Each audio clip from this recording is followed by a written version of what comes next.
जी।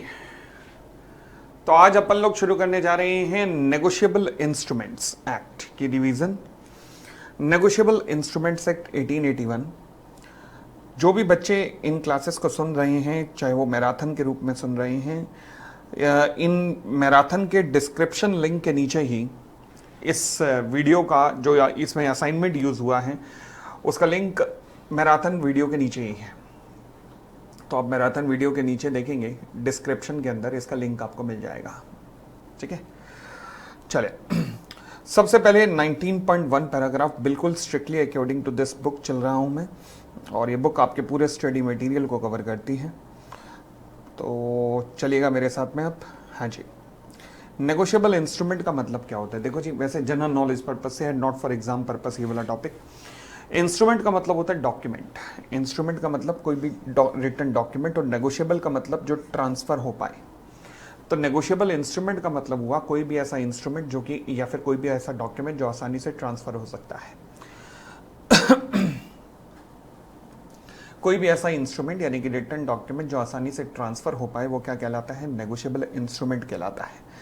Negotiable instrument act जो है वो कहता है कि ये 3 तरीके के ऐसे इंस्ट्रूमेंट हो सकते हैं जो आसानी से ट्रांसफर हो सकते हैं। सेक्शन 13 इस एक्ट का कहता है कि ये 3 इंस्ट्रूमेंट कौन से हैं। पहला है प्रॉमिसरी नोट, दूसरा है बिल्स ऑफ एक्सचेंज, और तीसरा है चेक। यानी कि 3 ऐसे इंस्ट्रूमेंट हैं जो कि आसानी से ट्रांसफर हो सकते हैं, promissory note, bills of exchange और चेक। क्लियर हो गई इतनी बात? चाहे ये तीनों पेबल टू ऑर्डर हो या पेबल टू बियरर हो, दोनों का मतलब क्या होता है अभी आज की क्लास में हम दोबारा एक बार रिवाइज करेंगे, देखते हैं। तो यानी कि मैंने कहा नेगोशिएबल इंस्ट्रूमेंट में 3 इंस्ट्रूमेंट आते हैं, promissory note, bill of exchange और चेक, चाहे वो पेबल टू ऑर्डर हो या पेबल टू बियरर हो। ठीक हो गई इतनी बात भी? और आगे बढ़ते हैं।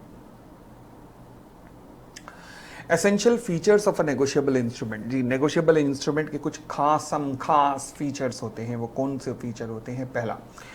पहला फीचर है कि आसानी से ट्रांसफर हो सकता है। नेगोशिएबल मतलब ही ट्रांसफरेबल है, यानी कि आसानी से ट्रांसफरेबल हो सकता है। मतलब अगर बियरर इंस्ट्रूमेंट होगा तो कैसे ट्रांसफर होगा? केवल डिलीवरी के द्वारा। आसानी से आप किसी और को दे सकते हैं और केवल डिलीवरी के द्वारा ये इंस्ट्रूमेंट ट्रांसफर हो सकता है, merely by giving delivery. Payable to order, order instrument के केस में endorsement as well as delivery के द्वारा।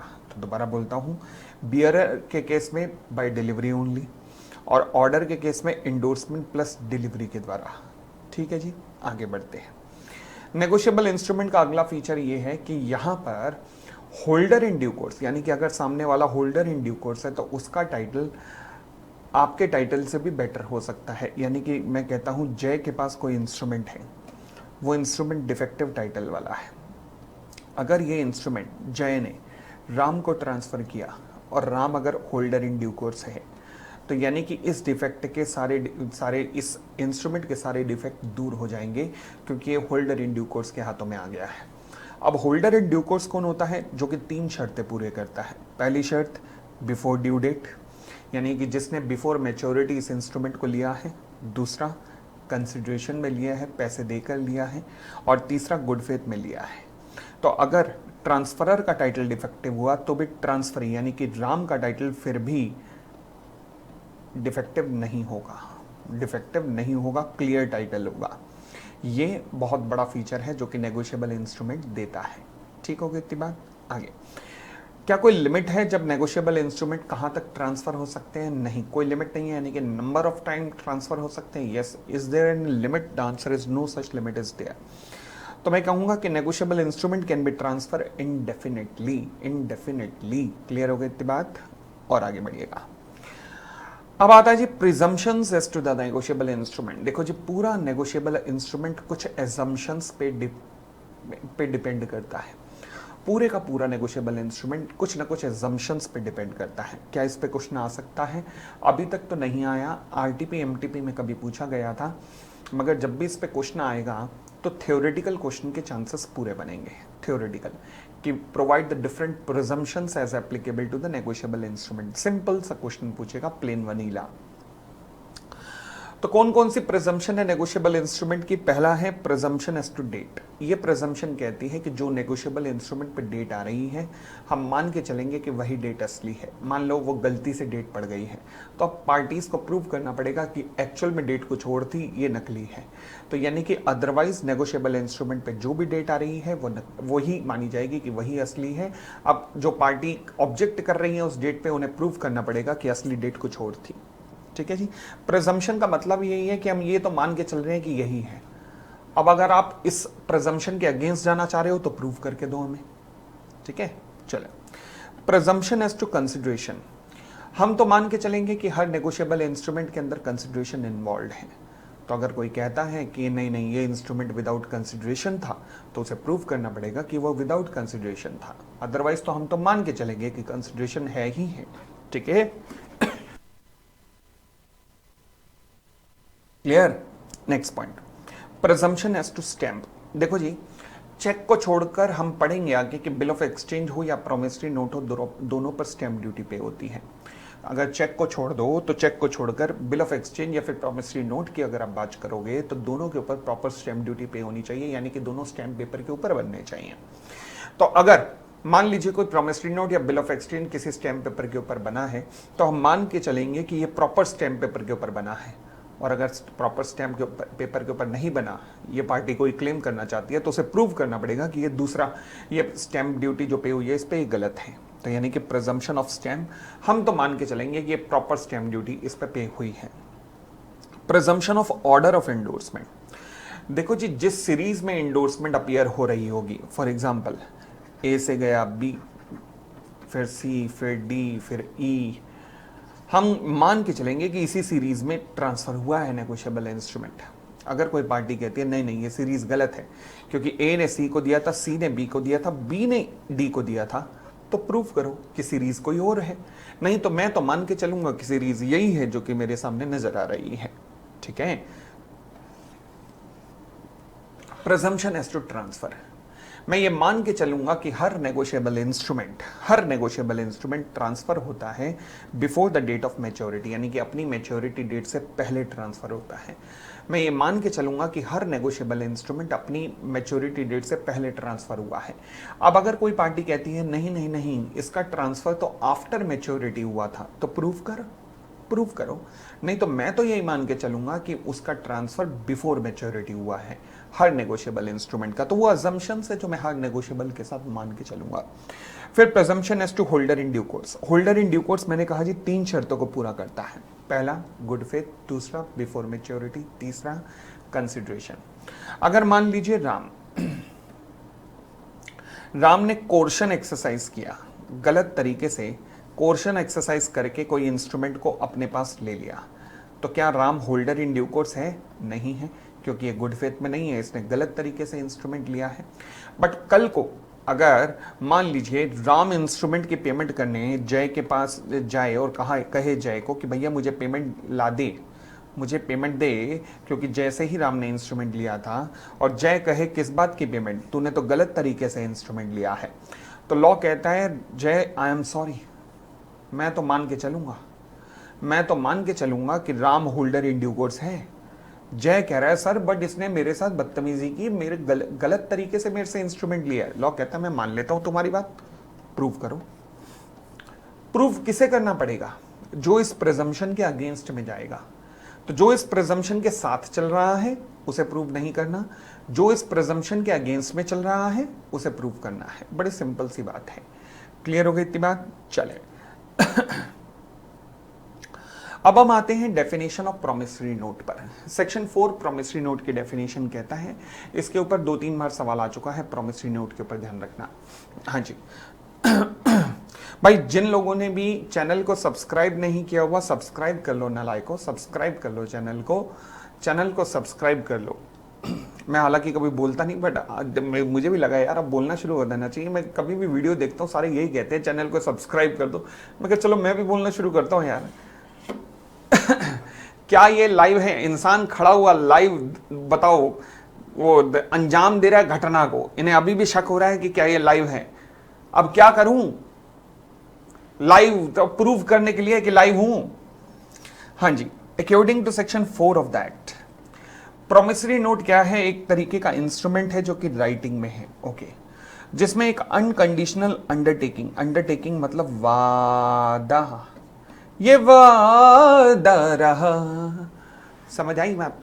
तो इसमें एक अनकंडीशनल अंडरटेकिंग, यानी कि एक ऐसी अंडरटेकिंग, एक ऐसा वादा जिसमें कोई कंडीशन ना हो, इसके अंदर एक अनकंडीशनल वादा होता है, जिसे साइन कौन करता है? मेकर, मेकर साइन करता है, यानी कि प्रोमिसरी नोट को लिखने वाला, ओके, कि मैं सर्टेन सम ऑफ मनी पे करूंगा, सर्टेन सम ऑफ मनी।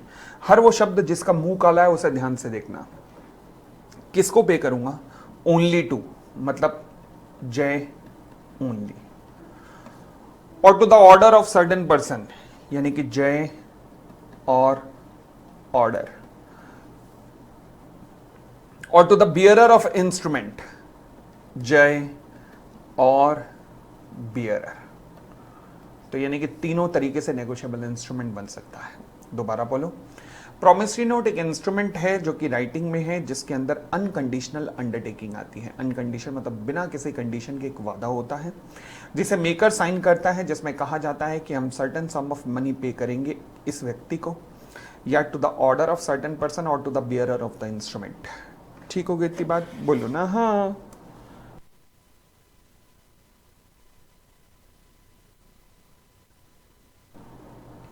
चले, अब यहां पर आरबीआई का एक क्लैरिफिकेशन है, यहां पर आरबीआई का एक क्लैरिफिकेशन है। वो क्या है? आरबीआई कहता है promissory note can not be made payable to bearer. तो प्रोमिसरी नोट कभी भी पेबल टू बियरर नहीं हो सकता। प्रोमिसरी नोट कभी भी पेबल टू बियरर नहीं हो सकता। क्लियर हो गई इतनी बात? बोलो ना हाँ। अगर ऐसा होना शुरू हो गया तो जानते हो क्या होगा? मार्केट में करेंसियां आ जाएंगी। जैसे मैं गया बाल कटवाने के लिए अपने, अब नाई ने मेरे बाल काटे, बाल ज्यादा थे, उसमें टाइम लगा, तो मैंने कहा कितने पैसे? कहने लगा सर 1000 रुपए। मैंने कहा ओह, पैसे तो मैं लाया नहीं, मेरी जेब में तो केवल 20 रुपए पड़े हैं। मुझे लगा था कि इतने ही बाल कटेंगे, मगर मुझे क्या पता था इतने ज्यादा बाल होंगे। My God. मैंने कहा एक काम कर, ला कागज ला। वो कागज लाया, स्टैम्प ड्यूटी मेरे पास पड़ी थी, एक पोस्टल स्टैम्प, एक स्टैम्प ड्यूटी पड़ी थी मेरे पास। मैंने कागज पे चिपकाई और मैंने लिखा, मैं पोपली वादा करता हूं कि मैं धारक को, धारक मतलब बियरर को 1000 रुपए दूंगा, मैं ये वादा करता हूं। नाई खुश। नाई गया खाना खाने, जहां खाना खाने गया उसने डिनर में 1000 रुपए का पोपली दे डाला। अब भाई मेरी तो यही आदत बन गई मैं तो मार्केट में कहीं भी जा रहा हूं, कहीं 20 का पोपली दे रहा हूं, कहीं 10 का पोपली, कहीं 5-5 के 2 पोपली चल रहे हैं, कहीं 20 के 5 पोपली आ रहे हैं, कहीं 100 का पोपली, कहीं 50 का पोपली, कहीं 70 का पोपली। कल को अंबानी साहब को भी यही आदत पड़ गई, मार्केट में अंबानी निकलने लगे, 200 का अंबानी, 500 का अंबानी। लोग ये नहीं कहते थे कि 500 के 6 नोट दियो, लोग ये कहते कि 500 के 6 अंबानी दियो। कल को टाटा साहब भी ऐसे ही करेंगे, तो फिर 1000 के टाटा। लोग ये नहीं कहेंगे कि 1000 के 10 नोट दे, 1000 के 10 टाटा देना। ये चलने लग जाएगा, क्योंकि प्राइवेट करेंसियां निकलने लग जाएंगे, प्राइवेट करेंसियां। तो इसलिए लॉ मेकर ने कहा कि promissory note payable to bearer नहीं हो सकता, promissory note payable to bearer नहीं हो सकता। ठीक हो गई इतनी बात? बट दिक्कत ये है, एक दिक्कत ये आई कि जो हमारे ऊपर, जो हमारे पास करेंसी पड़ी हुई है, हमारी नोट जो पड़े हुए हैं जेबों में, 2000 या 500 के नोट, उनके ऊपर भी तो ये लिखा है आई promise to pay a some of ₹2000 to the bearer. तो उनके ऊपर भी यही लिखा है। तो फिर अब क्या करें? आरबीआई ने जैसे ही ये लाइन लगाई कि promissory note can not be made payable to bearer, दिक्कत यह मेरी सारी की सारी करेंसी इनवैलिड हो गई। तो इसलिए आरबीआई ने अब इमीडिएटली एक और लाइन डाली, ब्रैकेट डाला, जिसमें लिखा कि not being a bank note or a currency note. तो यानी कि प्रोमिसरी नोट एक इंस्ट्रूमेंट है जो कि राइटिंग में है, बट उसके अंदर बैंक नोट या करेंसी नोट नहीं आएगा, उसके अंदर बैंक नोट या करेंसी नोट नहीं आएगा।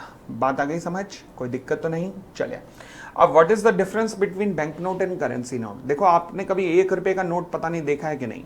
1 रुपए का नोट जो है कौन छापता है? सेंट्रल गवर्नमेंट छापती है। और उसके अलावा जितने भी नोट है, 10 का, 20 का, 50 का, 100 का, 200 का, जितने नोट है कौन छापता है? आरबीआई छापते हैं। जो आरबीआई नोट छापती है कॉल्ड एज बैंक नोट, और जो सेंट्रल गवर्नमेंट छापती है उसे करेंसी नोट कहते हैं। ठीक है ना, तो चाहे बैंक नोट हो या करेंसी नोट हो, दोनों ही एक्सक्लूड कर दिए गए। आगे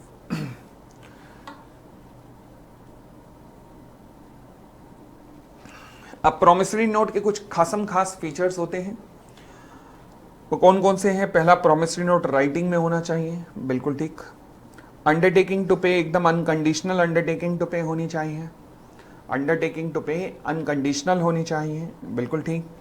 must be signed by the maker, ये भी आया था, यानी कि promissory note to be valid must be signed by the maker. Amount must be certain, certain amount होना चाहिए, यानी कि अगर प्रोमिसरी नोट को पढ़कर अमाउंट का पता नहीं लग रहा तो वो प्रोमिसरी नोट वैलिड नहीं है। प्रॉमिस टू पे मनी ओनली, प्रॉमिस टू पे मनी ओनली, यानी कि केवल प्राइस का वादा हो। फॉर एग्जाम्पल, मैंने कहा मैं 1 लाख रुपए प्लस अपनी धान की फसल सामने वाले को दूंगा, गलत है। केवल मनी, केवल मनी, मनी के साथ कुछ और आएगा ही नहीं। Only and only exclusively money only, nothing else.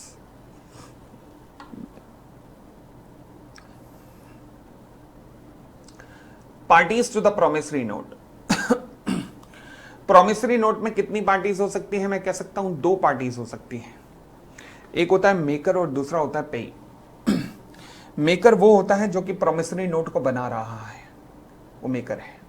और पेई वो होता है जिसका नाम इंस्ट्रूमेंट पे लिखा गया है, जिसके नाम इंस्ट्रूमेंट पे लिखा हुआ है और जिसे पेमेंट रिसीव होनी है, जिसका नाम इंस्ट्रूमेंट पे लिखा हुआ है और जिसे पेमेंट रिसीव करने का अधिकार है, आई वुड से, यानी कि पर्सन टू हुम और whose order the payment is to be made, यानी कि जिसको या जिसके कहने पर पेमेंट की जानी है। 2 फीचर होने चाहिए पेई के। इसका नाम जो है इंस्ट्रूमेंट पे मेंशन होता है, his name is on instrument, plus या तो ये खुद रिकवर कर सकता है, किसी को रिकवर करवा सकता है, मतलब एंटाइटल्ड टू रिकवर।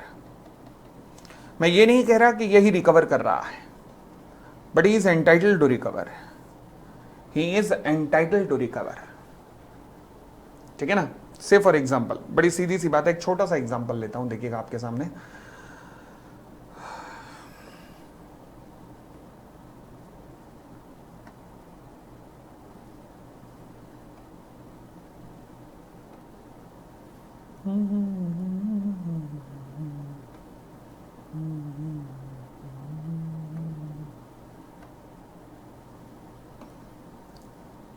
अच्छा, अभी जा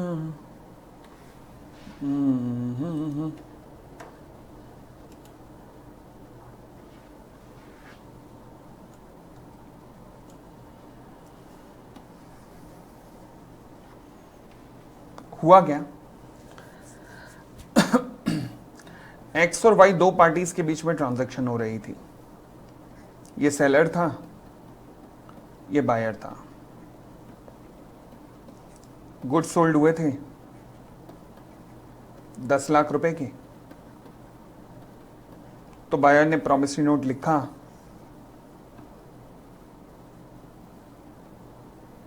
आई प्रॉमिस टू पे ₹1 lakh 10 lakh to X after 30 days.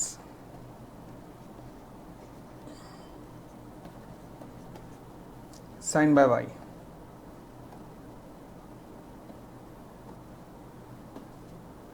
ठीक हो गई इतनी बात? कोई दिक्कत यहां तक?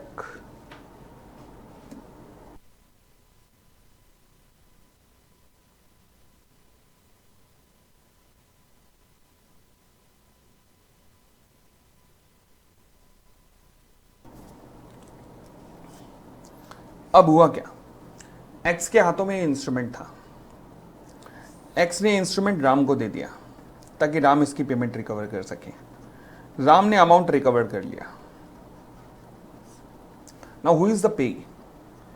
मैंने कहा जी पे वो है जो 2 फीचर पूरे करे। पहला, जिसका नाम इंस्ट्रूमेंट में लिखा गया है एंड जिसे पेमेंट रिकवर करने का अधिकार है। आई एम नॉट सेइंग जो पेमेंट रिकवर कर रहा है, but I am saying payment recover करने का अधिकार है।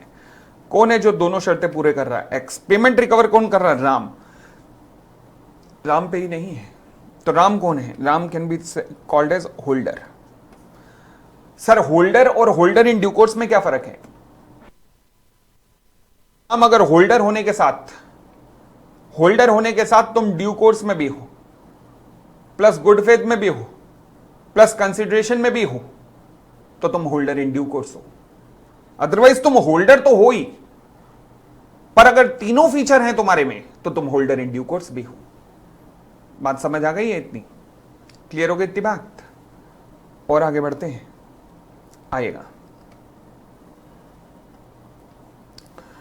अगले टॉपिक पे आते हैं, bills of exchange. Bills of exchange क्या है? सेक्शन 5 बिल्स ऑफ एक्सचेंज के बारे में कहता है bills of exchange is an instrument in writing, same शब्द, कंटेनिंग एन अनकंडीशनल ऑर्डर। अब यहां वहां पे था अनकंडीशनल अंडरटेकिंग, वादा, यहां पे ऑर्डर है, चलो ए पेमेंट कर। इसे भी signed by the maker, maker मने तो ड्रॉर। कौन साइन करेगा? ड्रॉर साइन करेगा। ओके, जिसमें डायरेक्शन दी जाएगी किसी व्यक्ति को to pay a certain sum of money, केवल इसको या इसके ऑर्डर पर, या to the bearer of the instrument. तो ये था मेरा सेक्शन 5। सेक्शन कौन सा था? 5।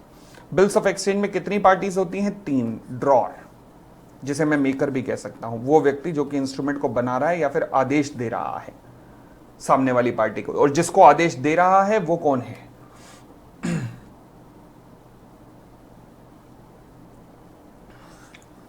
जिसको आदेश दिया जा रहा है वो कौन है? वो ड्रॉई है। जिसको आदेश दिया जा रहा है वो ड्रॉई है। और पेई कौन है? अगेन, जो 2 शर्तें पूरा करे, जिसका नाम इंस्ट्रूमेंट पे लिखा है एंड जिसे पेमेंट रिकवर करने का अधिकार भी है। जिसका नाम इंस्ट्रूमेंट पे लिखा है एंड जिसको पेमेंट रिकवर करने का अधिकार भी है, वो कौन कहलाता है? वो पेई कहलाता है। कौन कहलाता है? पेई कहलाता है। बताओ जी, कोई भी दिक्कत? क्या मैं आगे बढ़ सकता हूं यहां से? कोई दिक्कत तो नहीं? चलिए,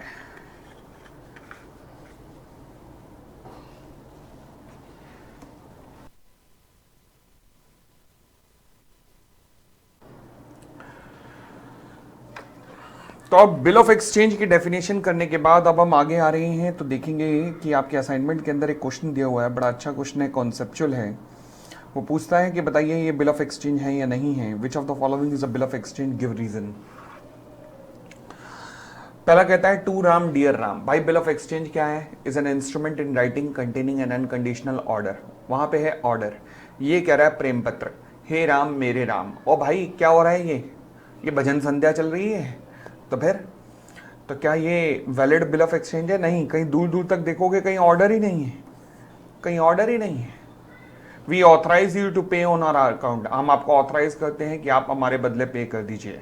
okay, to the order of Jai, Jai के ऑर्डर के मुताबिक। ये क्या बिल ऑफ एक्सचेंज है भाई? यहां तो किसी को ऑथराइजेशन लेटर दिया जा रहा है। 500 pay to my order the sum of 500 rupees for value received. It is neither signed by any person as a drawer not address to any person as a drawee. It is accepted by the जय।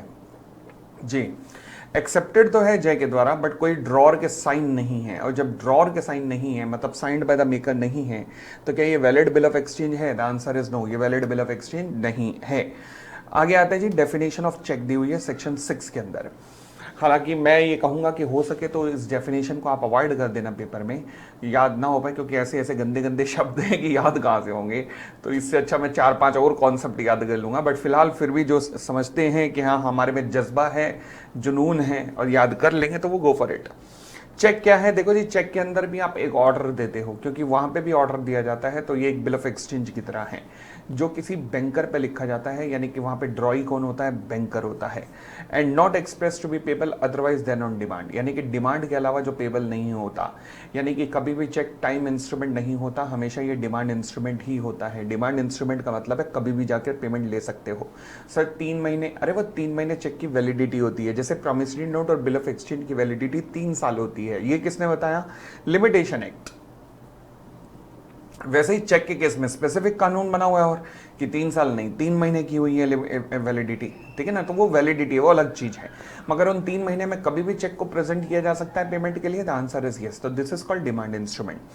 It include the electronic image of the truncated cheque. तो फिर आज की date में HDFC bank का आपके पास check आया, आपका खाता ICICI बैंक में है, तो आप ICICI बैंक में अपने खाते में लेके गए, HDFC बैंक का चेक था, तो अब ICICI बैंक HDFC बैंक से रिकवर करेगा पेमेंट। यस, ये पेमेंट साइकिल ये कैसे होगा? ICICI बैंक इस चेक की इमेज खींचकर HDFC बैंक को देगा और कहेगा लो जी ये चेक मेरे पास आया, फटाफट पेमेंट कर दो। इसे कहते हैं electronic image of the truncated cheque and the cheque in the electronic form. ठीक है ना? तो देखिएगा cheque in the electronic form क्या होता है? आपके पास HDFC बैंक का चेक था, आपका खाता ICICI बैंक में है, आप ICICI बैंक में गए, आपने कहा आ गया HDFC का चेक आ गया। बैंक वाले ICICI बैंक वाले आपसे चेक लेंगे, उसको स्कैनर में डालेंगे, स्कैनर में डालने पे उनके स्क्रीन पर एक इमेज जनरेट होगी जिसे क्या कहते हैं? इलेक्ट्रॉनिक फॉर्म में कहते हैं। A cheque which contain the exact mirror image of a paper cheque and is written and generated and signed in a secure system using the minimum safety standard। अब उस चेक को जो उनकी screen पे generate हुआ है उसे वो कोड्स में कन्वर्ट करेंगे ताकि कोई नॉर्मल आदमी उसे देख ना पाए। With the use of the digital signature, bank के जो ऑथराइज ऑफिसर होंगे उनके डिजिटल सिग्नेचर लगाए जाएंगे। विद और विदाउट द बायोमेट्रिक सिग्नेचर, कई बैंक यूज करते हैं या नहीं करते बायोमेट्रिक सिग्नेचर, मतलब वो जो गन होती है ना जिससे आप कोड बार कोड जनरेट होता है वो। हाँ जी। And asymmetric crypto system, asymmetric crypto system मतलब अल्फा न्यूमेरिक एक कोड भी डला होगा, एक पासवर्ड होगा, अल्फा न्यूमेरिक कोड होगा, एक पासवर्ड होगा।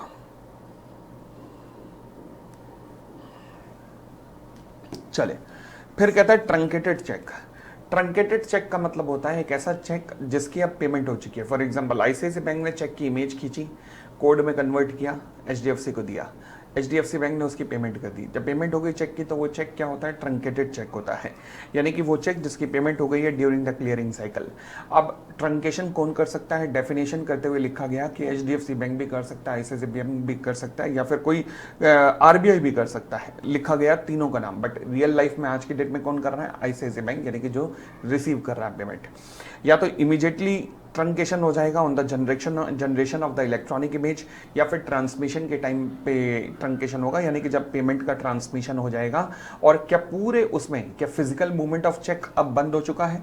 यानी कि एक जमाना था जब इलेक्ट्रॉनिक इमेज नहीं होती थी ना, तब क्या होता था? ICICI बैंक का बंदा RBI पहुंचता था, HDFC बैंक का बंदा RBI पहुंचता था, और वहां RBI के ऑफिस में चेक एक्सचेंज होते थे। ICICI बैंक वाला HDFC बैंक वाले को चेक देता था कि भाई इस चेक की पेमेंट हमें करनी है, और ऐसे ही तुम्हारे पास हमारा कोई चेक आया तो हमें दे दो।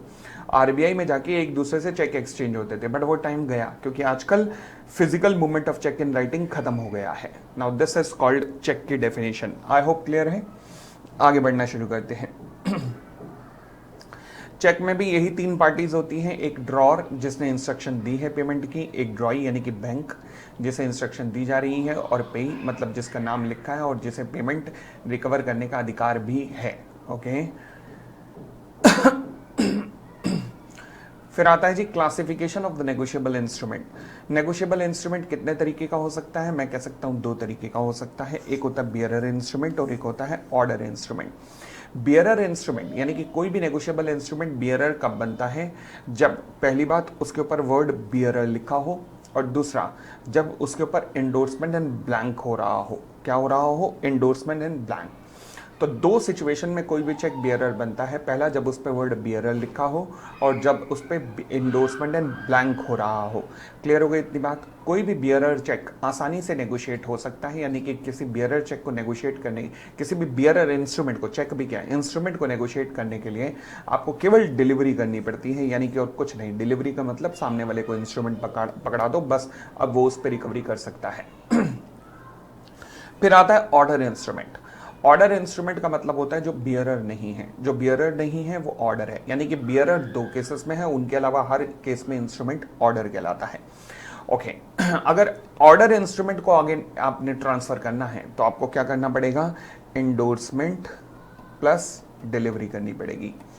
एंडोर्समेंट का मतलब आदेश जारी करना कि मेरे बदले इसे पे कर दो, और डिलीवरी मतलब सामने वाले को इंस्ट्रूमेंट भी दे देना, जिसको आप पेमेंट दिलवाना चाहते हो तो उसको पेमेंट भी दे देना। फिर आता है जी टाइम एंड डिमांड इंस्ट्रूमेंट। जी सबसे पहले डिमांड क्या होता है? डिमांड इंस्ट्रूमेंट माने तो जिसपे कोई भी टाइम मेंशन नहीं है। जिस पे कोई भी टाइम मेंशन नहीं है उसे हम क्या कहते हैं, डिमांड इंस्ट्रूमेंट कहते हैं। यानी कि यहाँ पर कोई टाइम मेंशन नहीं है। से फॉर एग्जांपल प्रॉमिसरी नोट पे लिखा है आई promise to pay ₹1,00,000 to x, बस इतना लिखा है, कब दूंगा नहीं पता, तो यानी क्या है, डिमांड इंस्ट्रूमेंट है। ओके, डिमांड इंस्ट्रूमेंट के केस में कभी मैच्योरिटी डेट नहीं निकलती है, ध्यान रखना। प्रॉमिसरी नोट और bill of exchange demand instrument भी हो सकते हैं और टाइम भी हो सकते हैं, बट चेक हमेशा एक डिमांड इंस्ट्रूमेंट ही होगा। टाइम इंस्ट्रूमेंट मतलब जहां पर टाइम मेंशन है पेमेंट का। For example I promise to pay X after 30 days, after 60 days, after 3 month, after 7 month, after 2 years, ये टाइम इंस्ट्रूमेंट है, ठीक है ना। तो यहाँ पर टाइम इंस्ट्रूमेंट के केस में हमेशा मैच्योरिटी डेट का कॉन्सेप्ट भी लगता है, यानी कि मैच्योरिटी डेट यहाँ पर एप्लीकेबल होती है। उसके बाद कुछ टर्म्स होती हैं जो समझनी चाहिए। पहला, एट साइट। जब भी लिखा हो इंस्ट्रूमेंट पर एट साइट, तो एट साइट का मतलब होता है कि देखते ही पेमेंट कर देना। वर्ड एट साइट का मतलब है कि इंस्ट्रूमेंट की पेमेंट देखते ही करनी है, मतलब ये डिमांड इंस्ट्रूमेंट है, डिमांड इंस्ट्रूमेंट है, डिमांड इंस्ट्रूमेंट है। फिर एक वर्ड होता है आफ्टर साइट। आफ्टर साइट का मतलब होता है देखने के बाद। आफ्टर साइट वर्ड यूज होता है टाइम इंस्ट्रूमेंट के लिए, टाइम इंस्ट्रूमेंट के लिए वर्ड यूज होता है, यानी कि देखने के इतने दिन बाद। For example I promise to pay ₹100 to X after 30 days after sight. I order X to pay ₹1,00,000 to me 30 days after sight. तो आफ्टर साइट जो है टाइम इंस्ट्रूमेंट को डिनोट करता है, और आफ्टर साइट का मतलब है बिल ऑफ एक्सचेंज में अगर आफ्टर साइट आ गया तो ध्यान रखना उस बिल ऑफ एक्सचेंज की मैच्योरिटी डेट ही नहीं निकलेगी। अगर बिल ऑफ एक्सचेंज में कभी भी आफ्टर साइट आ गया तो इसका मतलब उस बिल ऑफ एक्सचेंज की मैच्योरिटी डेट ही नहीं निकलेगी जब तक कि ड्रॉर उस पर साइन ना कर दें। यानी कि बिल ऑफ एक्सचेंज दो तरीके के हो सकते हैं, एक वो जिन पे साइन की जरूरत है और एक वो जिन पे साइन की जरूरत नहीं है। कैसे? फॉर एग्जांपल देखिएगा जरा ध्यान से।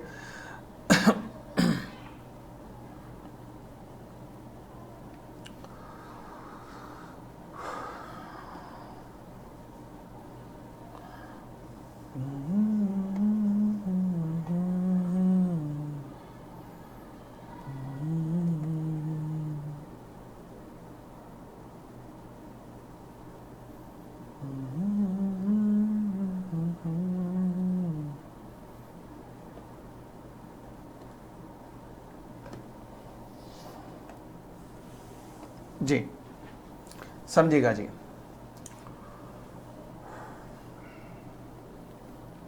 बिल्स ऑफ एक्सचेंज, ये एक्स है, ये वाई है, ठीक है जी।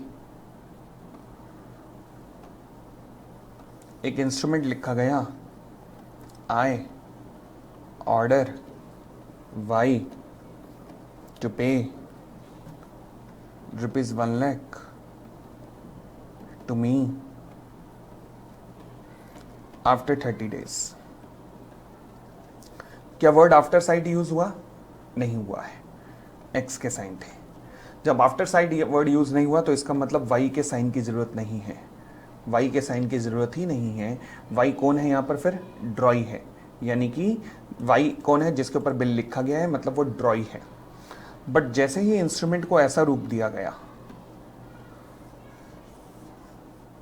I order Y to pay ₹1,00,000 to me 30 days after sight, अब कहानी बदल चुकी है।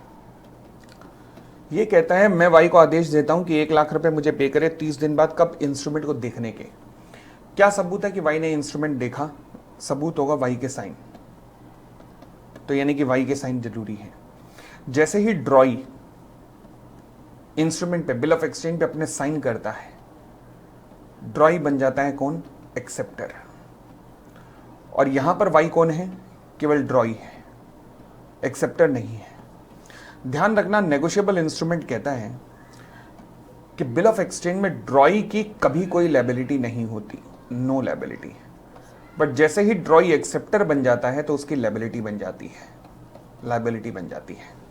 यानी कि अगर ये इंस्ट्रूमेंट ए के पास गया, ए से बी के पास गया, बी से सी के पास गया और सी को पेमेंट नहीं मिली, तो C can sue B, A and X. बस वाई के ऊपर केस नहीं हो सकता क्योंकि वाई ड्रॉई है और ड्रॉई के ऊपर कभी केस नहीं बनता है। परंतु जैसे ही आफ्टर साइट वर्ड आ गया, इसके बाद अगर यहां पर गया ए के पास, बी के पास, सी के पास, और सी अगर केस करना चाहे तो किस पे कर सकता है? हर पार्टी अपनी सारी प्रायर पार्टीज के ऊपर या उनमें से किसी के ऊपर भी केस कर सकती हैं। तो यानी कि अब वाई भी आ गया, क्योंकि वाई कौन है? अब एक्सेप्टर है। ड्रॉई तो है ही क्योंकि अब वो एक्सेप्टर भी बन चुका है। ये था जी कॉन्सेप्ट। आई होप क्लियर है, कोई दिक्कत नहीं है। चलिए आगे। Important points to be noted. हाँ जी, हम जानते हैं कि प्रॉमिसरी नोट कभी भी मेड पेबल टू बियरर नहीं हो सकता, जिसका लॉजिक हमने कल भी समझा था। एक और चीज आज हम समझ रहे हैं कि bill of exchange can not be made payable to bearer on demand. आप एक बात सोच के देखो ना, payable to bearer on demand होने पे क्या बेकार काम हो जाएगा। कैसे? देखियो जरा ध्यान से देखना कैसे। फॉर एग्जाम्पल हुआ क्या, एक्स वाई दोनों के बीच में ट्रांजैक्शन हुई, इंस्ट्रूमेंट लिखा गया, आई order Y to pay ₹1,00,000 to me. Y और bearer on demand, sign by x.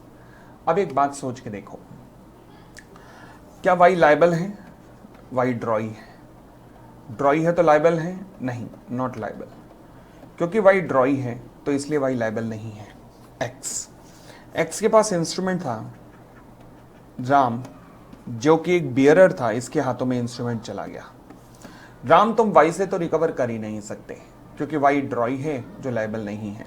क्या मैं कह सकता हूं राम किसी भी वक्त एक्स के पास जा सकता है रिकवरी करने के लिए? यस। एक्स जो कि ड्रॉर था, जिसने इंस्ट्रूमेंट दिया था, इंस्ट्रूमेंट लिखा था पेमेंट लेने के लिए, आज वो किसी भी वक्त एक्सपेक्ट कर सकता है कि कोई बंदा किसी भी वक्त उसके पास आके पेमेंट रिकवर कर सकता है। तो ये क्लैश हो गया बिल्कुल ही। तो इसलिए लॉ कहता है कि आप कभी भी bill of exchange payable to bearer on demand ना बनाएं, क्योंकि क्लैश होगा यहाँ पर। आप क्योंकि ड्रॉई जो है वो लायबल शायद ना हो और आप कभी भी किसी भी दिन लायबल हो सकते हैं। तो आपने तो पेमेंट लेने के इरादे किए थे, यहाँ पेमेंट देने के लाले बढ़ जाएंगे। तो इसलिए लॉ कहता है कि ऐसा नहीं होना चाहिए। फिर आता है जी इनकोएट इंस्ट्रूमेंट। इनकोएट इंस्ट्रूमेंट का मतलब क्या होता है? देखो जी, ऐसा है कि तुम मेरे पास आए पेमेंट लेने के लिए। मैंने कहा जी मेरे पास पेमेंट तो है नहीं। तो तुमने कहा सर कुछ तो दो, अब इतनी दूर से आए हैं। तो मैंने क्या किया, तुम्हें प्रॉमिसरी नोट लिख के दे दिया या चेक लिख के दे दिया जो ब्लैंक था, जिस पे अमाउंट मेंशन नहीं था। जब इस तरीके का इंस्ट्रूमेंट जिस पे अमाउंट मेंशन ना हो या कोई और रिस्पेक्ट में अगर ये ब्लैंक है, तो इसे क्या कहा जाता है? इसे कहा जाता है इनकोएट इंस्ट्रूमेंट। इनकोएट का मतलब होता है ब्लैंक इंस्ट्रूमेंट। अब देखो जी, मैंने तुम्हें एक्चुअल में देने थे 10,000, बट तुमने फिल कर दिया उस पर 20,000। तुम कितने रिकवर कर सकते हो मुझसे? The answer is maximum 10,000। The answer is maximum 10,000 recover कर सकते हो, उससे ज़्यादा रिकवर नहीं कर सकते। तुम कौन हो? तुम एक होल्डर हो। मैंने कहा ना, होल्डर एक नॉर्मल आदमी, साधारण आदमी जिसके पास इंस्ट्रूमेंट पड़ा है वो होल्डर है। तो तुम जितनी मेरी एक्चुअल लायबिलिटी है उससे ज़्यादा रिकवर नहीं कर सकते। परंतु मान लीजिए तुमने ये इंस्ट्रूमेंट राम को दे दिया। राम होल्डर तो है ही, साथ में होल्डर इन ड्यू कोर्स भी है, क्योंकि वो तीनों कंडीशन पूरी कर रहा है। कौन कौन सी? गुड फेथ की, कंसिडरेशन की, बिफोर मैच्योरिटी। अगर ये इंस्ट्रूमेंट जिस पे मेरी लायबिलिटी 10,000 है पर लिखा उस पर तुमने 20,000 है और वो राम को दे दिया, तो मैं राम को कितने के लिए लायबल हूँ? The answer is 20,000। सवाल उठा, मैं तो 10,000 के लिए लायबल था ना। लॉ कहता है कोई दिक्कत नहीं, पोपली तेरी भी तो गलती है ना, तूने ब्लैंक इंस्ट्रूमेंट दिया क्यों?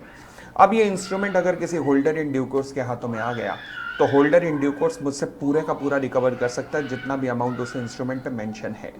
ठीक हो गई इतनी बात? एक बात और समझने वाली है, चाहे होल्डर हो या होल्डर इन ड्यू कोर्स हो, होल्डर तो मेरी एक्चुअल लायबिलिटी तक ही रिकवर कर सकता है। होल्डर इन ड्यू कोर्स जितना अमाउंट मेंशन है सारा रिकवर कर सकता है। बट अगली बात रही दोनों की, एक बात कॉमन है कि दोनों के दोनों ध्यान रखना, स्टैंप ड्यूटी से ऊपर रिकवर कर ही नहीं सकते। स्टैंप ड्यूटी का मतलब ये कि मैंने पहले भी बताया कि प्रॉमिसरी नोट हो या बिल ऑफ एक्सचेंज हो, प्रॉमिसरी नोट हो या बिल ऑफ एक्सचेंज हो, दोनों के दोनों स्टैम्प पेपर के ऊपर बनते हैं। स्टैम्प ड्यूटी सरकार को एक टैक्स पे होता है, ये वो है।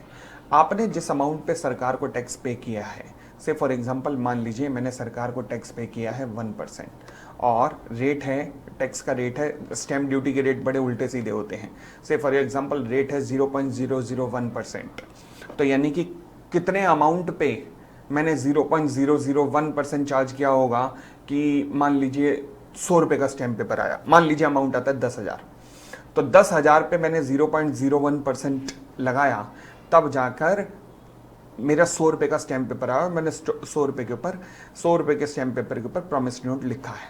अब एक बात सोच के देखो, मैंने 10,000 रुपये के ऊपर ड्यूटी पे की है सरकार को, तो चाहे होल्डर हो या होल्डर इन ड्यू कोर्स हो, दोनों ही स्टैम्प ड्यूटी से ज़्यादा रिकवर तो कर ही नहीं सकते इनकोएड इंस्ट्रूमेंट, ठीक है। तो इनकोएड इंस्ट्रूमेंट मतलब जो ब्लैंक इंस्ट्रूमेंट है, अगर आप होल्डर हो तो केवल आप एक्चुअल लायबिलिटी तक रिकवर कर सकते हो, पर होल्डर इन ड्यू कोर्स जितना अमाउंट मेंशन है सारा रिकवर कर सकता है, बट दोनों के दोनों सब्जेक्ट टू स्टैम्प ड्यूटी ही रिकवर कर सकते हैं, स्टैम्प ड्यूटी से ज़्यादा रिकवरी दोनों ही नहीं कर सकते हैं। तो ये मेरा इनकोएड इंस्ट्रूमेंट कहलाता है। आगे बढ़ते हैं, फिर आता है payment in due course. For example मान लीजिए आप बैंक के पास चेक लेके गए और उस पर इंडोर्समेंट थी और इंडोर्समेंट पे मेरे साइन फर्जी थे, मेरे फर्जी साइन थे, मेरे साइन एक्चुअल में नहीं थे, मेरे नकली साइन थे। अब बैंकर को क्या पता कि मेरे नकली साइन है, क्योंकि बैंकर के पास पूरे संसार के साइन तो होंगे नहीं, और banker is not liable to verify the signature of each and every person. Banker केवल ड्रॉर के, किसी भी चेक पर केवल ड्रॉर के सिग्नेचर चेक करने के लिए लायबल होता है, बैंक पूरे संसार के सिग्नेचर चेक करने के लिए लायबल नहीं होता है। बात क्लियर हो गई? तो बैंकर कभी भी पूरे संसार के चेक सिग्नेचर चेक करने के लिए लायबल नहीं है। तो बैंकर के पास चेक आया, इंडोर्समेंट के टाइम पर मैंने जो सिग्नेचर थे, मेरे सिग्नेचर जो थे वो किसी ने नकली कर दिए, बैंक ने पेमेंट कर दी। अब सवाल उठा क्या बैंक लायबल है? द आंसर इज नहीं, क्योंकि बैंकर ने पेमेंट गुड फेथ में की है। गुड फेथ माने तो क्या बैंक ने नेग्लिजेंस में, लापरवाही में पेमेंट की? मुझे तो नहीं लग रहा। तो यानी कि जब बैंक ऊपर लिखा हुआ है रामलाल, पेमेंट लेने पे रामलाल आया है, यानी कि जो लिखा हुआ है उसी के अनुसार पेमेंट की है, इसे कहते हैं अपेरेंट टेनोर।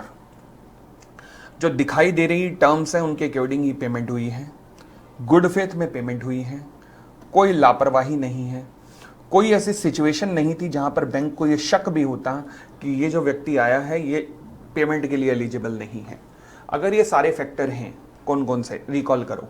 अपेरेंट टेनोर है, मतलब जो दिखाई दे रही है वैसे ही इंस्ट्रक्शन के मुताबिक पेमेंट है, कोई नेग्लिजेंस नहीं है, गुड फेथ है, और कोई सरकमस्टेंस ऐसे नहीं है जो कि ग्राउंड देते हो बिलीव करने का कि ये जो पेमेंट रिसीव करने आ रहा है इसके पास राइट टू रिकवर नहीं है। तो फिर मैं कह सकता हूं कि बैंकर ने जो पेमेंट की है वो पेमेंट ड्यू कोर्स में है। ये जितने शब्द चारों मुंह काले हैं, जिनका मुंह काला है बड़े ध्यान से पढ़ना, क्योंकि ये मुंह काले वाले शब्द लिखोगे पेपर में तभी मार्क्स मिलेंगे, अदरवाइज मार्क्स नहीं मिलेंगे, ठीक है ना। Payment in due course concept आ सकता है। इलाहाबाद बैंक वर्सेस कुलभूषण का केस करने की जरूरत नहीं है। आगे, forms of bill of exchange. Bills of exchange दो तरीके के हो सकते हैं जी, एक होता है इनलैंड बिल और एक होता है फॉरेन बिल। इनलैंड बिल का मतलब क्या होता है? डोमेस्टिक बिल भी इसे कहते हैं, मतलब एक ऐसा इंस्ट्रूमेंट जो कि ड्रॉन इन इंडिया है, जो इंडिया के अंदर लिखा गया है। अब यहाँ ड्रॉन इन इंडिया के साथ में दो शर्तें हैं, दोनों में से कोई भी पूरी कर दो। पहली, drawn in India, payable in India. दूसरी, drawn in India upon any person, किस ऐसे व्यक्ति के ऊपर लिखा गया है जो कि रेजिडेंट ऑफ इंडिया है। दोनों में से कोई भी शर्त पूरी कर दो, यानी कि एक कॉमन शर्त है ड्रॉन इन इंडिया, साथ में इसके या तो जोड़ दो पेबल इन इंडिया या जोड़ दो upon a person resident in India. दोनों में से कोई भी कंडीशन अगर आपने पूरी कर दी तो ये बिल क्या कहलाएगा? Inland bill. पर अगर दोनों में से कोई भी कंडीशन पूरी नहीं हुई तो बिल क्या कहलाएगा? फॉरेन इंस्ट्रूमेंट कहलाएगा या फॉरेन बिल कहलाएगा। ठीक हो गई इतनी बात? और आगे बढ़ते हैं। फिर मेरा कॉन्सेप्ट आता है instrument without consideration. Instrument without consideration का मतलब क्या होता है? देखो जी, ऐसा है, हमें एक फाउंडेशन लेवल पे कॉन्सेप्ट सिखाया गया था, नो कंसिडरेशन नो कॉन्ट्रैक्ट। उससे मिलता जुलता कॉन्सेप्ट नेगोशिएबल इंस्ट्रूमेंट में भी है, जो कहता है कि no consideration then no liability to pay. यानी कि अगर कोई कंसिडरेशन नहीं है तो कोई लायबिलिटी टू पे भी नहीं है। बात बड़ी सीधी सी है। ओके, इसका मतलब है कोई भी नेगोशिएबल इंस्ट्रूमेंट जो कि मेड हुआ है, ड्रॉन हुआ है, एक्सेप्ट हुआ है विदाउट कंसिडरेशन, वो कोई भी लायबिलिटी टू पे क्रिएट नहीं करेगा between the parties to the transaction. Between the parties to the transaction वो कहीं भी लायबिलिटी टू क्रिएट नहीं करेगा। बट अगर ऐसा इंस्ट्रूमेंट कभी भी किसी भी होल्डर फॉर कंसिडरेशन के हाथों में चला जाए, तो वो इंस्ट्रूमेंट जिसमें कोई लायबिलिटी नहीं थी किसी की भी, क्योंकि मरा हुआ इंस्ट्रूमेंट था, अचानक उसमें सांसें आ जाएंगी, ऑक्सीजन आ जाएगा, और अब वो होल्डर फॉर कंसिडरेशन जिसने इस इंस्ट्रूमेंट को कंसिडरेशन पे करके लिया, वो सभी की सभी प्रायर पार्टी से रिकवर कर सकता है। तो लॉ मेकर का शब्द है ट्रांसफरर फॉर कंसिडरेशन, यानी कि जिसको उसने पैसा दिया उससे और उसकी सभी प्रायर पार्टी से रिकवर कर सकता है ये होल्डर फॉर कंसिडरेशन। ओके, फिर उसके बाद अगर ये होल्डर फॉर कंसिडरेशन से ये इंस्ट्रूमेंट आगे किसी और होल्डर के पास चला गया, चाहे वो विद कंसिडरेशन है या विदाउट कंसिडरेशन है, तो वो होल्डर भी ट्रांसफरर फॉर कंसिडरेशन और सभी प्रायर पार्टी से रिकवर कर सकता है। यानी कि कुछ इस तरीके का चार्ट बनेगा।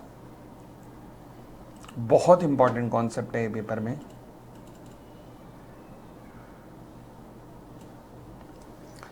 एक्स से वाई के पास गया, से जेड के पास गया, से ए के पास गया, कोई कंसिडरेशन नहीं था, नो कंसिडरेशन, यानी कि कोई भी किसी से भी रिकवर नहीं कर सकता।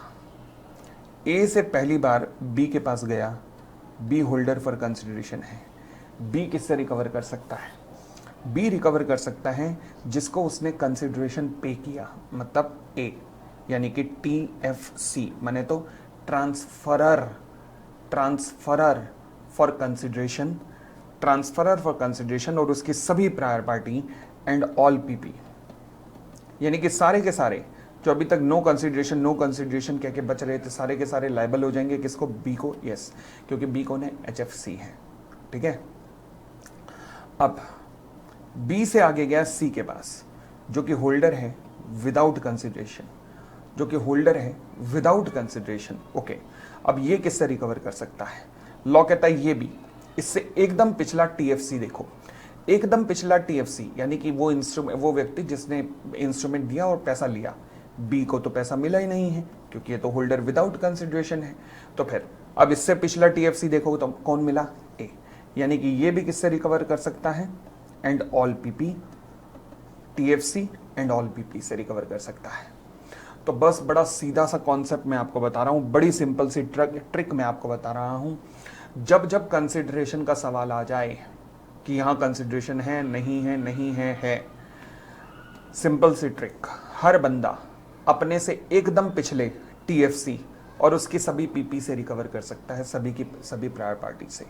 ये वो फंडा है जो आपका सवाल कभी गलत ही नहीं होने देगा। 100% नेगोशिएबल इंस्ट्रूमेंट में इन आपका कंसिडरेशन का सवाल बिल्कुल ठीक हो जाएगा, चाहे जैसे मर्जी लेवल का सवाल आ जाए। यहाँ पर बात समझ आ रही है? चलिए, तो ध्यान रखिएगा इस चीज़ का कि हर पार्टी अपने से पिछली TFC एंड ऑल PP से रिकवर कर सकती है। आगे बढ़ते हैं।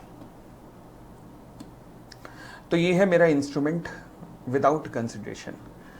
और आगे बढ़ते हैं और आगे बढ़ते हैं और आगे बढ़ते हैं। फिर कहता है partial absence of the money consideration. मैं एक बड़ा सीधा सा सवाल आप लोगों से पूछता हूं, मुझे यकीन है कि आप लोग वैसे ही बड़ा प्यारा सा जवाब भी दे देंगे। मुझे एक बात बताओ ना। अच्छा, एक और सवाल जो आपके दिमाग में आ सकता है, सर अभी तक एक कॉन्सेप्ट था होल्डर, फिर आपने बताया होल्डर इन ड्यू कोर्स, अब आ गया HFC। तो HFC और होल्डर इन ड्यू कोर्स में क्या फ़र्क है सर? मैं बताता हूं ना। देखो जी, एक है होल्डर में अगर प्लस कंसिडरेशन जुड़ जाए तो आप बन गए HFC के अंदर दो और चीजें जोड़ दो आप, good faith plus before maturity, तो आप बन गए होल्डर इन ड्यू कोर्स। ये सबसे ज्यादा शक्तिशाली व्यक्ति है। इसकी शक्तियों का अंदाजा इस बात से लगाया जा सकता है कि अगर कोई डिफेक्टिव इंस्ट्रूमेंट भी इसके पास आया तो ये सारे डिफेक्ट दूर कर देगा। ऑल डिफेक्ट रिमूव्ड एक बार इसके हाथों में आ गया। बट HFC कभी भी डिफेक्ट रिमूव्ड नहीं कर सकता। ऑल डिफेक्ट इंटैक्ट, अगर डिफेक्ट हैं तो वो इंटैक्ट रहेंगे, ध्यान रखना, क्योंकि वहां गुड फेथ नहीं है।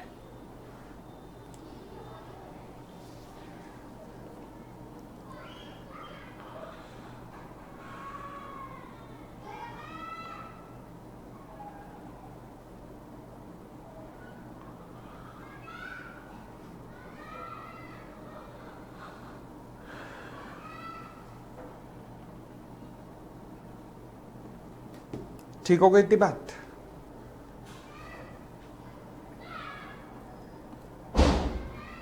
चलिए आगे।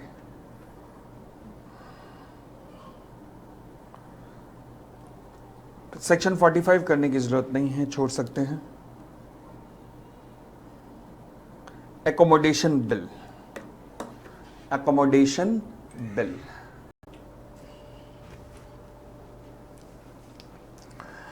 हमारा अगला कॉन्सेप्ट है एकोमोडेशन बिल।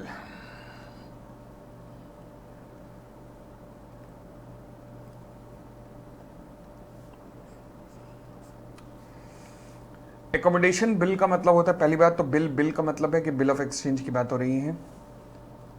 जब कोई बिल मदद के लिए बनाया जाता है, बिल जो है मदद के लिए बनाया जाता है, तो उसे क्या कहते हैं? एकोमोडेशन बिल कहते हैं, यानी कि विदाउट कंसिडरेशन। अब इसमें दो तरीके की पार्टीज हो सकती हैं एकोमोडेशन बिल के अंदर। एक होती है मदद करने वाली पार्टी और एक वो जिसकी मदद की जा रही है। तो दो तरीके की पार्टीज इन्वॉल्व हो सकती हैं, ध्यान रखना।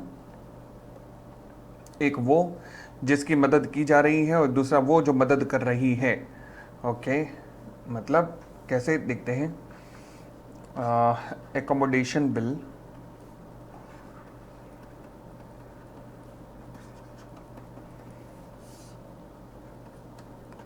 ये एक्स है, ये वाई है,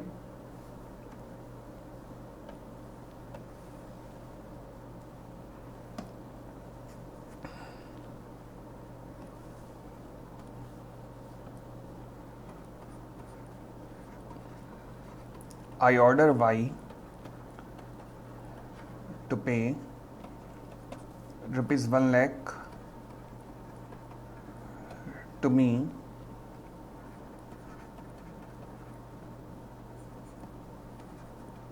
(30 days)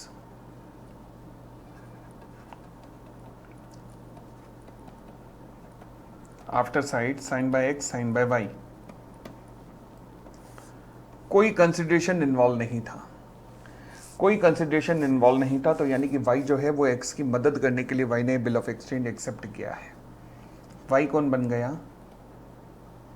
एकोमोडेटिंग पार्टी, वो पार्टी जो कि मदद कर रही है। और एक्स कौन बन गया? एकोमोडेटेड पार्टी, वो पार्टी जिसकी मदद की जा रही है।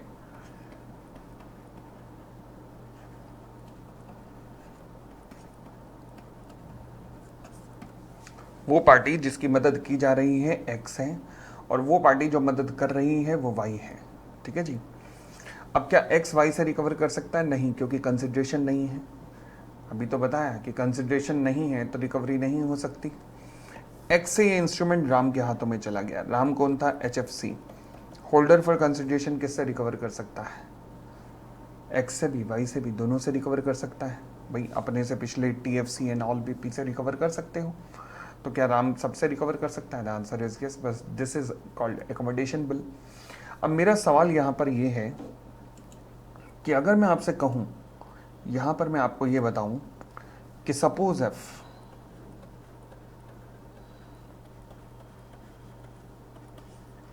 Ram recovered the amount from X, तो क्या एक्स रिकवर कर सकता है?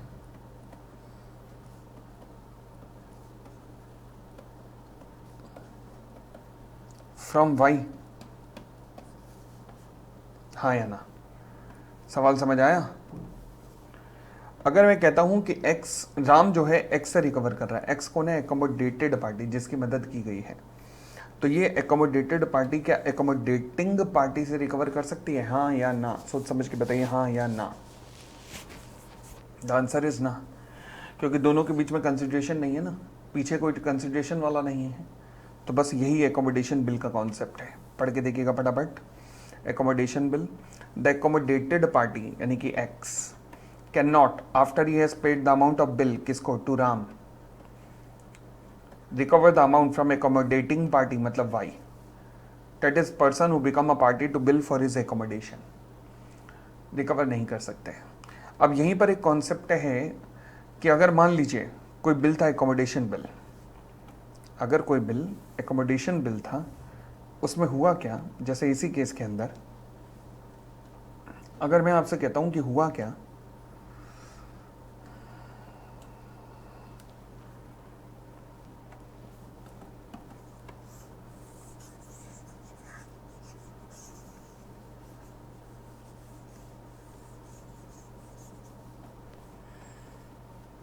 जी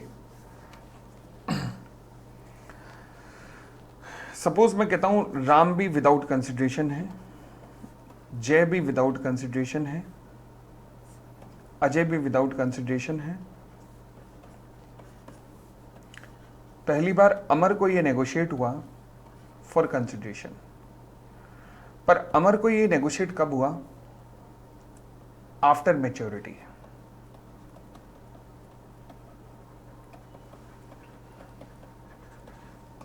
आफ्टर मैच्योरिटी। तो अमर ने कंसिडरेशन में बेशक इंस्ट्रूमेंट लिया, होल्डर फॉर कंसिडरेशन तो है, बट क्या होल्डर इन ड्यू कोर्स है? नहीं। क्यों? क्योंकि आफ्टर मैच्योरिटी है, सिंस आफ्टर मैच्योरिटी।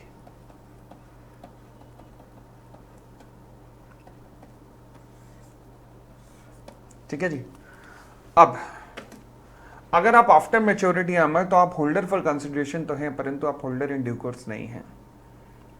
तो आप ध्यान रखना, आफ्टर मैच्योरिटी अगर आप कोई इंस्ट्रूमेंट लेते हैं, अगर आप आफ्टर मैच्योरिटी कोई इंस्ट्रूमेंट लेते हैं, तो आप होल्डर इन ड्यू कोर्स इसलिए नहीं होते क्योंकि होल्डर इन ड्यू कोर्स के पास अधिकार होता है कि वो सारी की सारी प्रायर पार्टी से रिकवर कर सकता है, सभी की सभी प्रायर पार्टी से रिकवर कर सकता है। कौन? Holder in due course. But यहां पर अगर मैं कहूं कि यहां पर होल्डर इन ड्यू कोर्स सभी प्रायर पार्टी से रिकवर कर सकता है, मगर अगर कोई व्यक्ति इंस्ट्रूमेंट को ऑब्टेन करता है आफ्टर मैच्योरिटी, बात समझ रहे हैं दोबारा, अगर कोई व्यक्ति इंस्ट्रूमेंट को ऑब्टेन करता है आफ्टर मैच्योरिटी, तो वो सबसे रिकवर नहीं कर सकता क्योंकि मैच्योरिटी डेट निकल चुकी है। तो वो केवल अब उससे रिकवर कर सकता है जिसने डिफॉल्ट किया था, यानी कि किससे? वाई से। तो यानी कि अमर, तुमने क्योंकि इंस्ट्रूमेंट आफ्टर मैच्योरिटी लिया, तो तुम केवल वाई से रिकवर कर पाओगे, किसी और से रिकवर नहीं कर पाओगे। यस। अब दोबारा से कॉन्सेप्ट बोल रहा हूं, ध्यान से समझिएगा। होल्डर इन ड्यू कोर्स एक ऐसी पार्टी होती है जो सबसे रिकवर कर सकती है, बट अगर कोई पार्टी आफ्टर मैच्योरिटी इंस्ट्रूमेंट लेती है तो वो केवल उससे रिकवर कर सकती है जिसने डिफॉल्ट किया, यानी कि मेरे एग्जांपल में केवल वाई।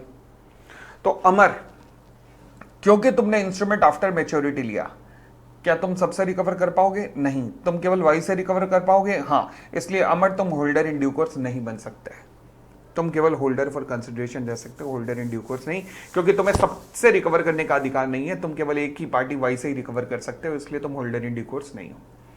और दूसरे शब्दों में, होल्डर इन ड्यू कोर्स बनने के लिए बिफोर मैच्योरिटी लेना जरूरी है, क्योंकि तभी आप तुम सबसे रिकवर कर पाओगे। ओके, यहां तक भी क्लियर? अब अगला कॉन्सेप्ट सुनिएगा। मैंने कहा जी अमर किससे रिकवर कर सकता है, तुमने कहा वाई से, मगर लॉ कहता है अब कहानी में ट्विस्ट है। वो क्या? देखो जी, अमर के हाथों में क्या आया है? अमर के हाथों में आया एकोमोडेशन बिल। वो बिल जो एकोमोडेशन बिल था जिसमें आज तक कंसिडरेशन नहीं था और पहली बार कंसिडरेशन आफ्टर मैच्योरिटी आया है। तो लॉ कहता है एक ऐसा बिल जो एकोमोडेशन बिल है और जिसमें पहली बार कंसिडरेशन आफ्टर मैच्योरिटी आया, तो वहां पर होल्डर फॉर कंसिडरेशन जो होगा उसके पास भी होल्डर इन ड्यू कोर्स के अधिकार आएंगे, यानी कि वो सबसे स्यू कर पाएगा। The answer is yes.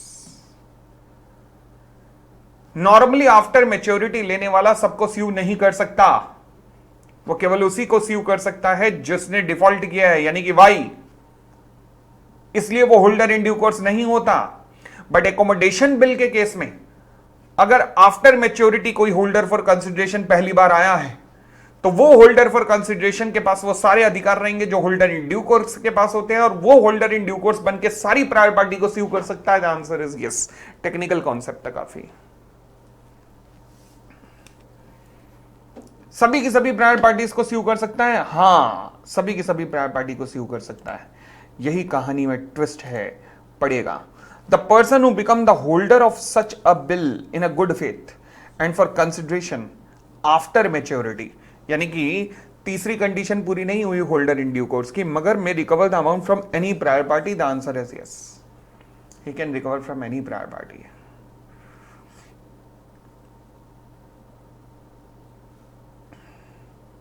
Clear? आगे बढ़े, चले जी नेक्स्ट। नेक्स्ट मेरा कॉन्सेप्ट है drawee in case of a need. ये drawee in case of a need क्या होता है? एक ऐसा ड्रॉई जिसकी जरूरत पड़ती है कब, जिसको पुकारा जाता है कब? मदद, जरूरत पड़ने पर। जरूरत पड़ने पर मैंने तो कुछ ऐसा हुआ, मैंने तो ला ला ला ला ला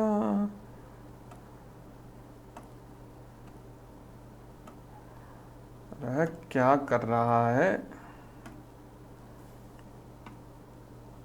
जी?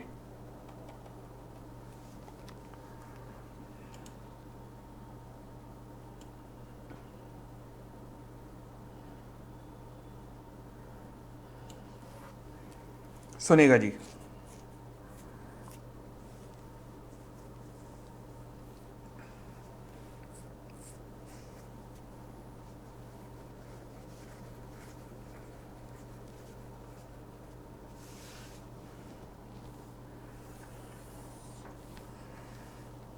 Draw in case of need, x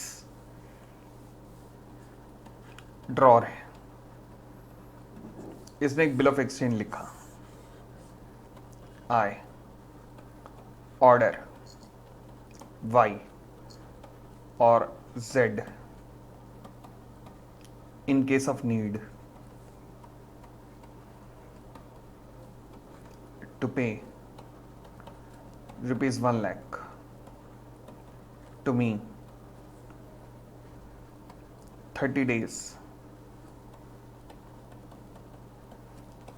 after signed by X।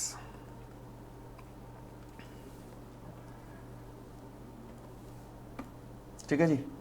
I order Y और Z in case of need, Z in case of need.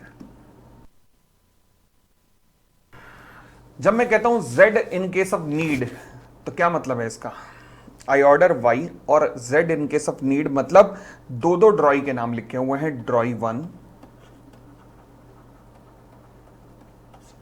And ड्रॉई 2। ड्रॉई 1 ड्रॉई 2। Normally तो एक ड्रॉई होता है, यहां दो दो ड्रॉई, तो दूसरा ड्रॉई क्यों है? दूसरा ड्रॉई है इन केस ऑफ नीड। नीड मतलब जरूरत पड़ी, तो जरूरत कब पड़ेगी? एक्स इस इंस्ट्रूमेंट को लेके गया वाई के पास। दो केस हो सकते हैं, वाई ने अगर एक्सेप्ट कर दिया तो कोई जरूरत नहीं है, no need of Z. But अगर वाई ने रिजेक्ट कर दिया तो क्या मैं प्रेजेंट कर सकता हूं टू जेड?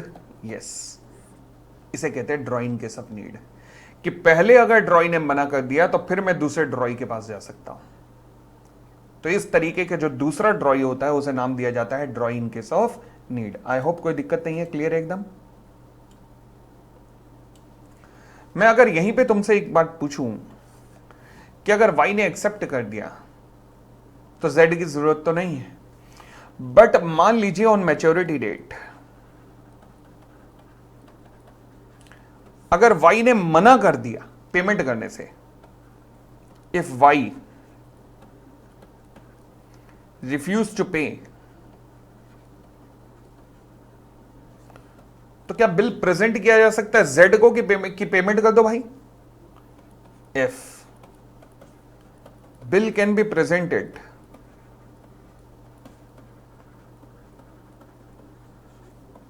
टू जेड, क्या बिल में जेड को प्रेजेंट कर सकता हूं कि जेड भाई इसकी पेमेंट कर दो?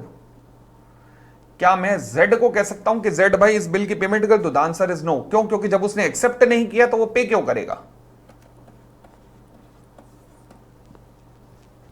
तो ड्रॉई इन केस ऑफ नीड के पास आप तब आ सकते हो जब आप शुरुआत में, जब फर्स्ट ड्रॉई मना कर दे एक्सेप्ट करने से, तो ड्रॉई इन केस ऑफ नीड उसे एक्सेप्ट कर सकता है। बट फर्स्ट ड्रॉई एक्सेप्ट कर ले मगर मैच्योरिटी डेट पर पे ना करे, तो मैच्योरिटी डेट पर आप ड्रॉई इन केस ऑफ नीड के पास नहीं आ सकते। क्लियर हो गई इतनी बात?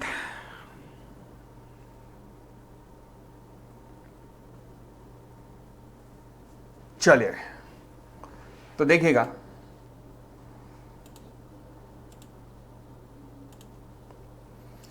in case of a bill the name of any person is given in addition to the drawing to be resorted, मतलब जिसका सहारा लिया जाएगा जब जरूरत पड़ेगी, तो such a person is called drawee in case of a need. इस व्यक्ति को drawee in case of need कहा जाता है।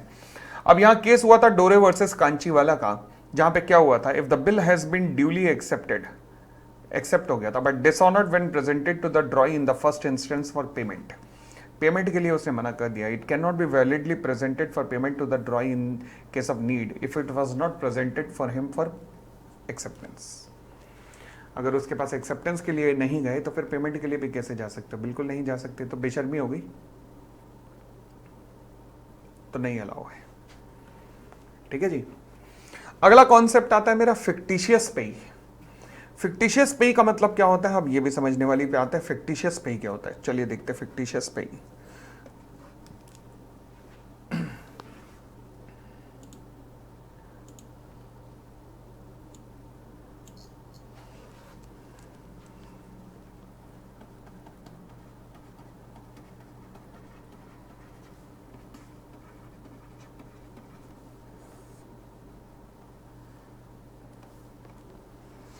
फिक्टिशियस पे, मैं बिल्कुल वही एग्जाम नाम ले रहा हूं जो शायद मैं क्लास में लेता हूं। इस पार्टिकुलर एग्जांपल में नाम कभी चेंज नहीं किया मैंने, ताकि ध्यान रहे। ओम फर्नीचर, याद आ गया होगा कॉपीज में, Ajay.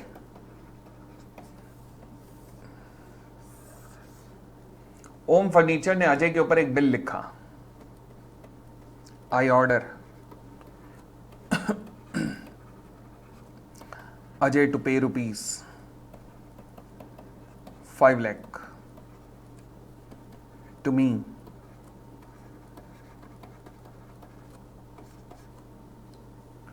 "30 days after sight."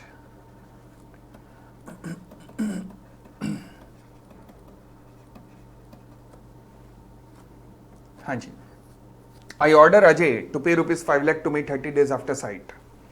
Om furniture की जगह पर साइन किए करण ने। करण कौन था? एक फिक्टिशियस आदमी था, एक काल्पनिक आदमी था जो रियल में नहीं था।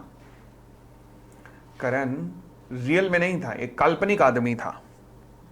तो ओम फर्नीचर के बिहाफ पर करण ने साइन किए, करण ने साइन किए ओम फर्नीचर के बिहाफ पर, ओम फर्नीचर की जगह पर। अब जब अजय ने पूछा, जब ओम फर्नीचर वाले इसके पास लेके आए कि भाई ये करण कौन है जिसके साइन है, ओम फर्नीचर ने कहा भाई समझा करना, अगर हमने यहाँ ओम फर्नीचर लिख दिया तो ये हमारी टर्नओवर में जुड़ जाएगा, तो दिक्कत हो जाएगी ना, इसलिए हमने ऐसे ही किसी का नाम लिख दिया है। ओहो, अजय ने कहा बात समझ आ गई मुझे, कोई दिक्कत नहीं। अजय ने भी इस गलत काम में इनका सहयोग दिया। करण जो एक काल्पनिक आदमी था, उसके नाम पे इंस्ट्रूमेंट लिखा गया और अजय ने इसे स्वीकार भी किया। इसे कहते हैं फिक्टिशियस पे।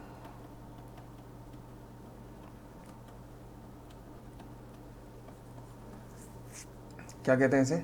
फिक्टिशियस पे। अब एक बात बताइएगा, ओम फर्नीचर ने इंस्ट्रूमेंट आगे दे दिया राम को, लिखा गया endorsed to Ram, sign by Karan. अब राम को थोड़ा ना पता है कि सामने वाले का नाम क्या है। मैं जब तुम्हारे पास पढ़ाने के लिए आया तो तुमने मेरा क्या आधार कार्ड या पासपोर्ट चेक किया है? नहीं।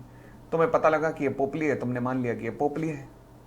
तुमने थोड़ा दिखाया सर पहली क्लास में आधार कार्ड या पैन कार्ड दिखाओ, ऐसा तो नहीं हुआ। तो ऐसे ही राम को सामने वाले ने कहा मैं करण हूं, राम ने मान लिया।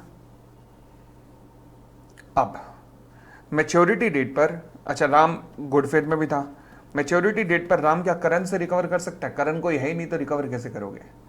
क्या ओम फर्नीचर से रिकवर कर सकता है? ओम फर्नीचर का कहीं नाम ही नहीं है तो रिकवर कैसे करोगे? तो फिर क्या राम अजय से रिकवर कर सकता है? हाँ, अजय तुम नहीं बचोगे, तुम नहीं बचोगे। करण लायबल है नहीं, ओम फर्नीचर लायबल है नहीं। अच्छा, ओम फर्नीचर के खिलाफ वैसे इनकम टैक्स एक्ट के अंदर या फ्रॉड वगैरह के केस बन सकते हैं, और बात है, बट नेगोशिएबल इंस्ट्रूमेंट में ओम फर्नीचर लायबल नहीं है। बट अजय तुम लायबल हो, द आंसर इज तुम नहीं बचोगे। बट एक शर्त है, वो क्या? केवल एक चीज दिखानी पड़ेगी, प्रूव करनी पड़ेगी, वो ये कि ये जो साइन है जिस बंदे के और ये जो साइन है जिस बंदे के, यानी कि जो ड्रॉर के साइन है और जो फर्स्ट एंडोर्सर के साइन है, वो दोनों एक ही आदमी ने किए हैं। अगर ये चीज प्रूव हो गई तो बस अजय तुम लायबल हो, फिर अजय तुम लायबल हो। तो दिस इज कॉल्ड फिक्टिशियस पे। समझ आ गई बात? कोई दिक्कत यहां तक? आगे बढ़ सकते हैं। तो हमारा अगला कॉन्सेप्ट है एम्बिग्युअस इंस्ट्रूमेंट। एम्बिग्युअस का मतलब होता है जिसके कई मतलब निकले, जिसके अनेक मतलब निकले, एक नहीं अनेक मतलब निकले, उसे कहते हैं एम्बिग्युअस इंस्ट्रूमेंट। सेक्शन 17 बात करता है, फॉर एग्जाम्पल अगर इंस्ट्रूमेंट एक या कुछ इस तरीके का लिखा गया कि आई ऑर्डर माई सेल्फ, मैं अपने आप को आदेश दे रहा हूं टू पे ₹1 लाख टू राम। अब मुझे एक बात बताओ, जब मैं अपने आप को आदेश दे रहा हूं तो क्या मैं कह सकता हूं कि ये प्रोमिसरी नोट भी तो कह सकते हो इसे? यस। बट क्योंकि वर्ड यूज हुआ है आई ऑर्डर, तो क्या बिल ऑफ एक्सचेंज भी कह सकते हो? यस। तो क्या ये ऐसा इंस्ट्रूमेंट है जिसे मैं बिल ऑफ एक्सचेंज या फिर प्रोमिसरी नोट दोनों कह सकता हूं? यस। तो अब ज्यादा दिक्कत की बात नहीं है। क्यों? क्योंकि अब ये होल्डर के ऊपर डिपेंड करेगा कि होल्डर इसे कैसे ट्रीट करता है। होल्डर इसे प्रोमिसरी नोट भी मान सकता है और होल्डर इसे बिल ऑफ एक्सचेंज भी मान सकता है। तो ये होल्डर के ऊपर डिपेंड करेगा कि होल्डर इस इंस्ट्रूमेंट को किस तरीके से ट्रीट कर रहा है। तो ये है हमारा एम्बिग्युअस इंस्ट्रूमेंट। समझ आई बात? चलेगा। तो कहता है where an instrument may be constitute either as a promissory note or a bill of exchange, the holder may at his election treated as either, यानी कि दोनों में से कोई भी ट्रीट कर सकता है। And the instrument shall thenceforth treated accordingly, तो इंस्ट्रूमेंट को वैसे ही माना जाएगा। बिल ऑफ एक्सचेंज है तो बिल ऑफ एक्सचेंज के रूप में, या प्रोमिसरी नोट है तो प्रोमिसरी नोट के रूप में।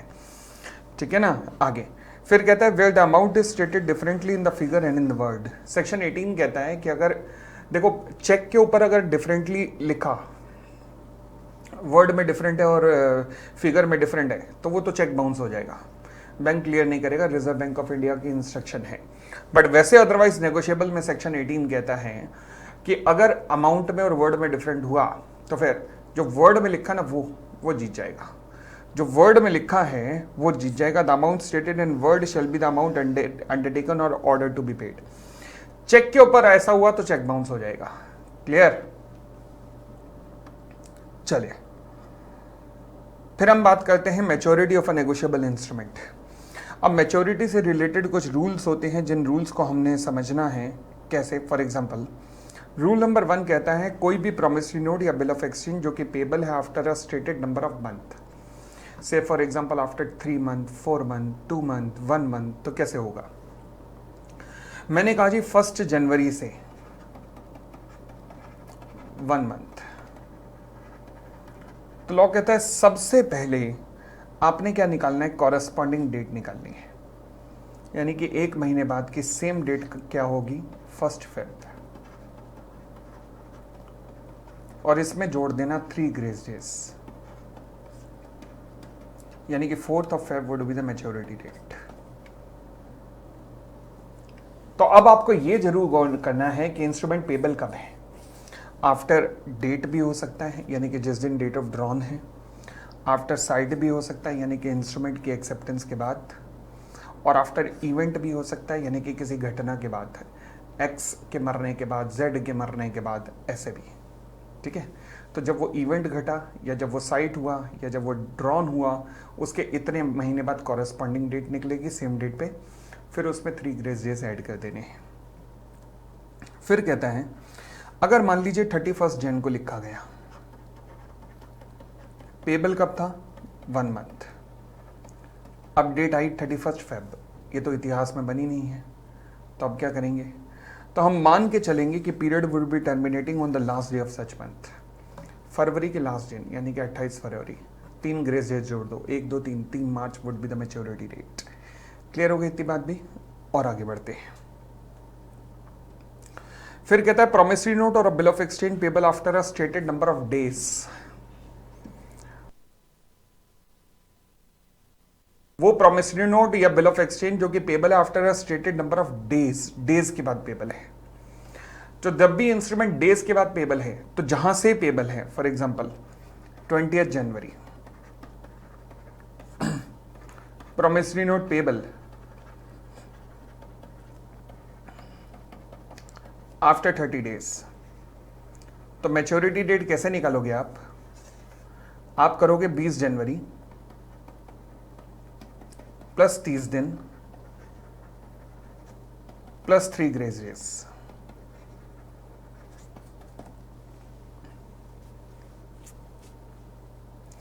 बीस जनवरी plus 30 days plus 3 grace days, तो ये आपकी मैच्योरिटी डेट निकलेगी। ये आपकी क्या निकलेगी? Maturity date. समझ गए बात? कोई दिक्कत यहां तक? आगे बढ़ सकता हूं? चलिए नेक्स्ट पॉइंट। फिर कहता है मान लीजिए अगर मैच्योरिटी डेट जो है वो पब्लिक हॉलीडे है, अगर मैच्योरिटी डेट पब्लिक हॉलीडे है तो फिर इंस्ट्रूमेंट किस दिन माना जाएगा मैच्योर हो रहा है? On the preceding business day, एकदम पिछले बिजनेस डे पर मान लिया जाएगा उसकी मैच्योरिटी है। ठीक है, आगे। और अगर इंस्ट्रूमेंट पेबल है इंस्टॉलमेंट में तो हर इंस्टॉलमेंट के लिए मैच्योरिटी डेट ऐसे ही निकलेगी, यानी कि 3 grace days are to be allowed on the each instalment. The answer is yes. चलिए आगे बढ़ते हैं। Different parties to the negotiable instrument. आज हम सबसे पहली पार्टी की बात करने जा रहे हैं जिसका नाम है होल्डर। होल्डर, ध्यान रखना, होल्डर वो व्यक्ति है जो कि 2 शर्तों को पूरा करता है। बहुत बार ये नाम तो आ चुका है अभी तक, बट होल्डर वो है जो 2 शर्तों को पूरा करता है। कौन कौन सी 2 शर्तें होनी चाहिए? पहला, वो व्यक्ति जो अपने नाम पर इंस्ट्रूमेंट को अपने पोसेशन में रख सकता है, entitled in his own name to the possession thereof, अपने नाम पर इंस्ट्रूमेंट को अपने पोसेशन में रख सकता है। एंड दूसरी बात, एंटाइटल्ड है अमाउंट रिकवर करने के लिए जो कि उसके ऊपर ड्यू है, यानी कि entitled to recover the amount mentioned thereon. तो 2 चीजें हैं। होल्डर वो है जिसके पास पोसेशन का भी अधिकार है, इंस्ट्रूमेंट को अपने पास रखने का भी अधिकार है, प्लस इंस्ट्रूमेंट के ऊपर पेमेंट रिकवर करने का भी अधिकार है। तो पोसेशन प्लस रिकवरी दोनों का अधिकार जिसके पास है वो व्यक्ति होल्डर है, वो व्यक्ति होल्डर है। होल्डर, क्लियर हो गई इतनी बात? Next point, holder in due course. अब होल्डर के आगे ना इसमें सरजू प्रसाद का केस वगैरह करने की जरूरत नहीं थी, छोड़ सकते हो, कोई दिक्कत नहीं है। होल्डर इन ड्यू कोर्स कौन है? होल्डर इन ड्यू कोर्स कौन है? वो व्यक्ति जो या तो बियरर है, अगर इंस्ट्रूमेंट पेबल टू बियरर है, या फिर इंडोर्सी या फिर पेई है अगर इंस्ट्रूमेंट पेबल टू ऑर्डर है। अगर बियरर इंस्ट्रूमेंट है तो ये बियरर है, और अगर ऑर्डर इंस्ट्रूमेंट है तो इंस्ट्रूमेंट बियरर है तो ये बियरर है, इंस्ट्रूमेंट ऑर्डर है तो ये उस पर इंडोर्सी या फिर पेई है। और दोनों ही केसेस में 3 शर्तें पूरी कर रहा है। पहला, कंसिडरेशन में इसने इंस्ट्रूमेंट को लिया, दूसरा गुड फेथ में इसने इंस्ट्रूमेंट को लिया, और तीसरा बिफोर मैच्योरिटी इसने इंस्ट्रूमेंट को लिया। तो अगर आप ऐसा कर रहे हैं तो आप होल्डर इन ड्यू कोर्स हैं। तो क्या बियरर इंस्ट्रूमेंट के केस में भी आप होल्डर इन ड्यू कोर्स बन सकते हैं? हां, अगर आप बियरर हैं plus good faith plus before maturity plus consideration में है। ऑर्डर इंस्ट्रूमेंट में भी बन सकते हैं, हां, अगर आप इंडोर्सी या फिर पेई हैं प्लस आप कंसिडरेशन में है प्लस गुड फेथ में है प्लस बिफोर मैच्योरिटी में है, तो आप होल्डर इन ड्यू कोर्स बन सकते हैं। कोई दिक्कत नहीं। और आगे बढ़ते हैं जी।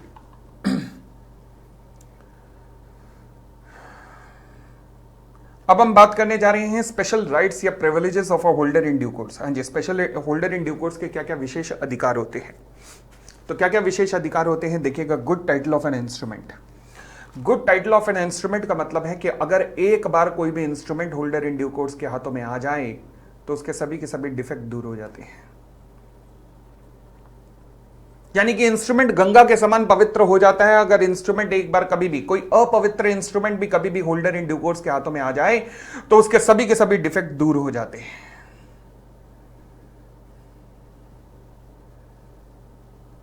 क्लियर हो गई इतनी बात?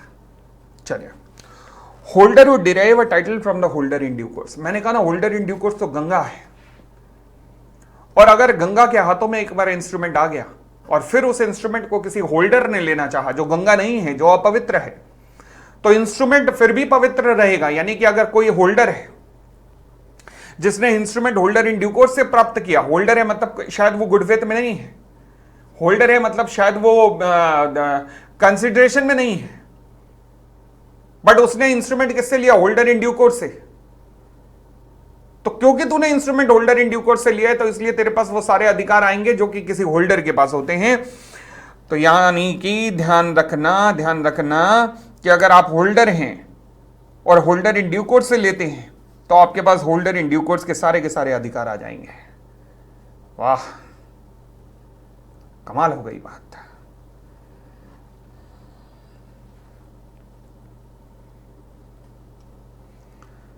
Inchoate instrument, blank instrument.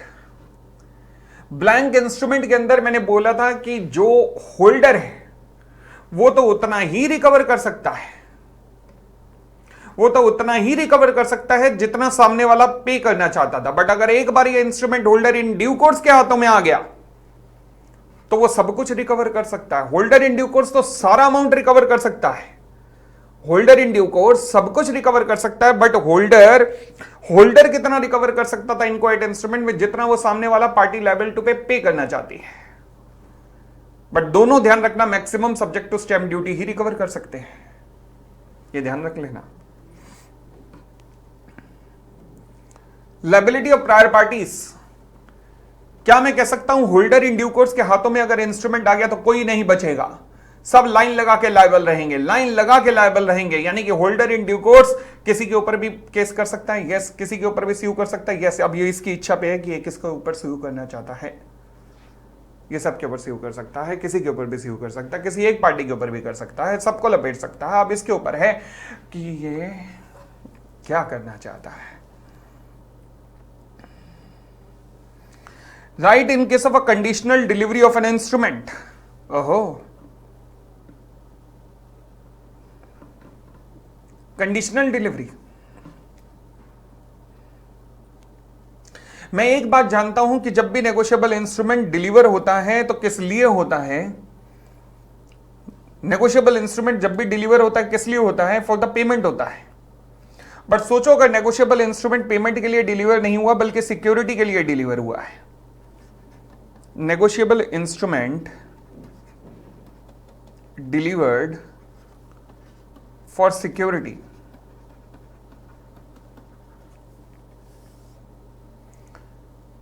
यानी कि पेमेंट के लिए नहीं हुआ ना, तो किस लिए हुआ? सिक्योरिटी के लिए। हां, तो इसे क्या कहा जाता है? इसे क्या कहा जाता है? This is called conditional delivery.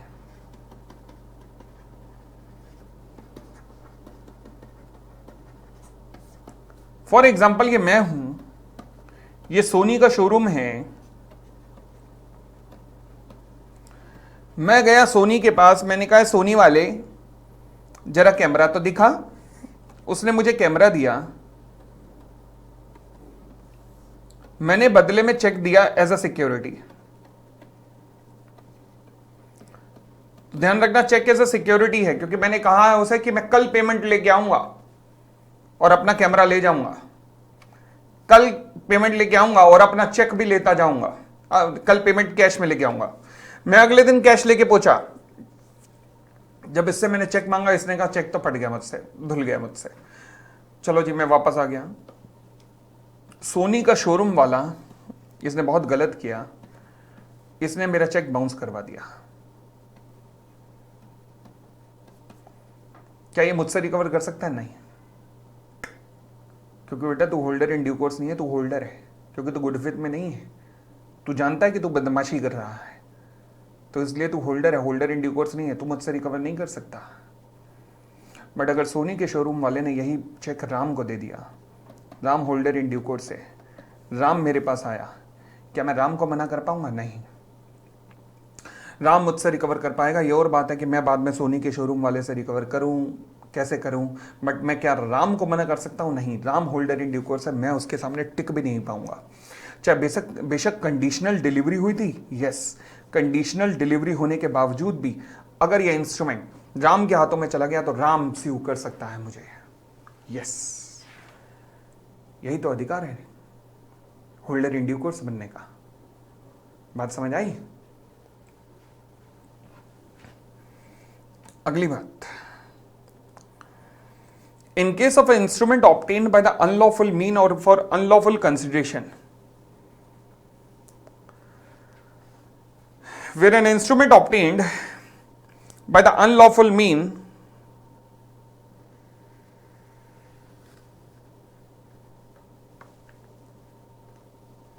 और अनलॉफुल कंसिडरेशन, क्या मतलब है इसका? यानी कि अगर इंस्ट्रूमेंट को फ्रॉड के थ्रू लिया हुआ है, धमकियां देके लिया हुआ है, coercion, fraud, undue influence, misrepresentation, जिन सब में कॉन्ट्रैक्ट वॉइडेबल होता है, और अगर इन चीजों के थ्रू अगर जय ने इंस्ट्रूमेंट लिया, पर अगर ये इंस्ट्रूमेंट एक बार राम के हाथों में आ गया, जो राम कौन है? होल्डर इन ड्यू कोर्स है, इन सब के कारण इंस्ट्रूमेंट कहलाता है डिफेक्टिव टाइटल वाला इंस्ट्रूमेंट। क्या कहलाता है? डिफेक्टिव टाइटल वाला इंस्ट्रूमेंट। परंतु अगर एक बार ये राम के हाथों में आ गया और Ram holder in due course है, सारे पाप धुल गए।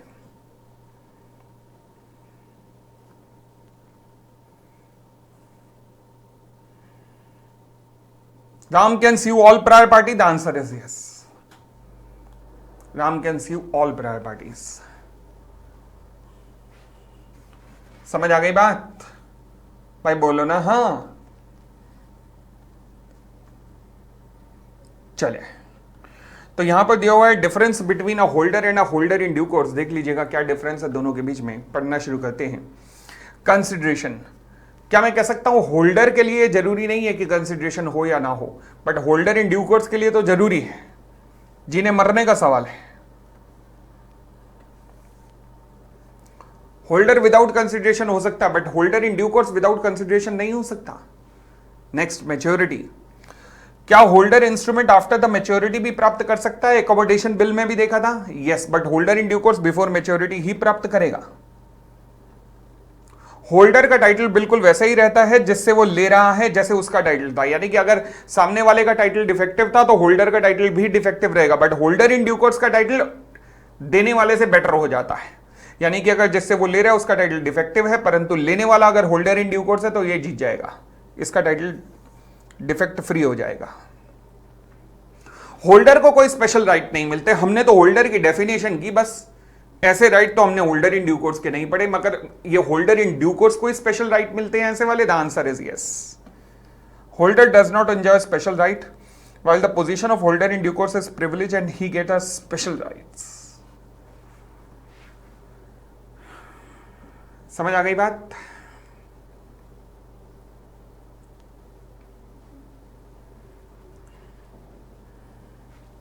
चले जी और आगे बढ़ते हैं। Liability of the maker public drawer of the foreign bill. Okay, ध्यान रखना, अगर इंस्ट्रूमेंट कोई फॉरेन बिल है, जैसे कि एग्जांपल पढ़िएगा, बिल ऑफ एक्सचेंज ड्रॉन है लंदन में, और लंदन में रेट ऑफ इंटरेस्ट है 15%। एक्सेप्ट किसने किया? बी ने।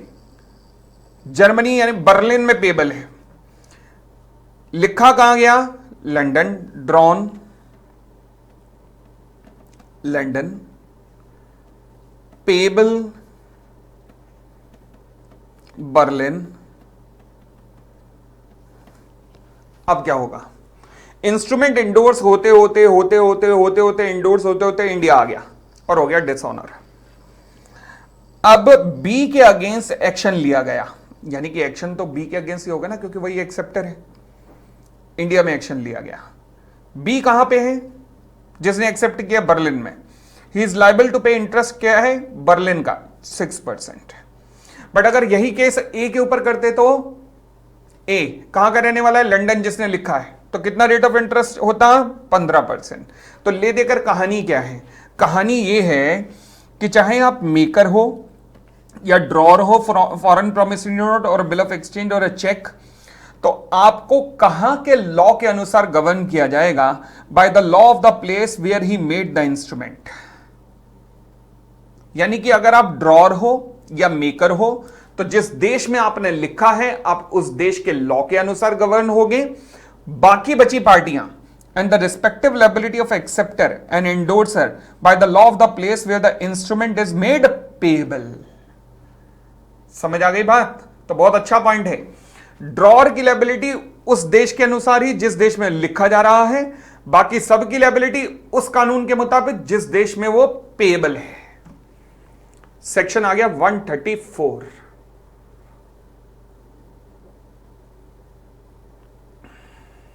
ठीक है जी, बढ़ सकते हैं आगे। चलो जी,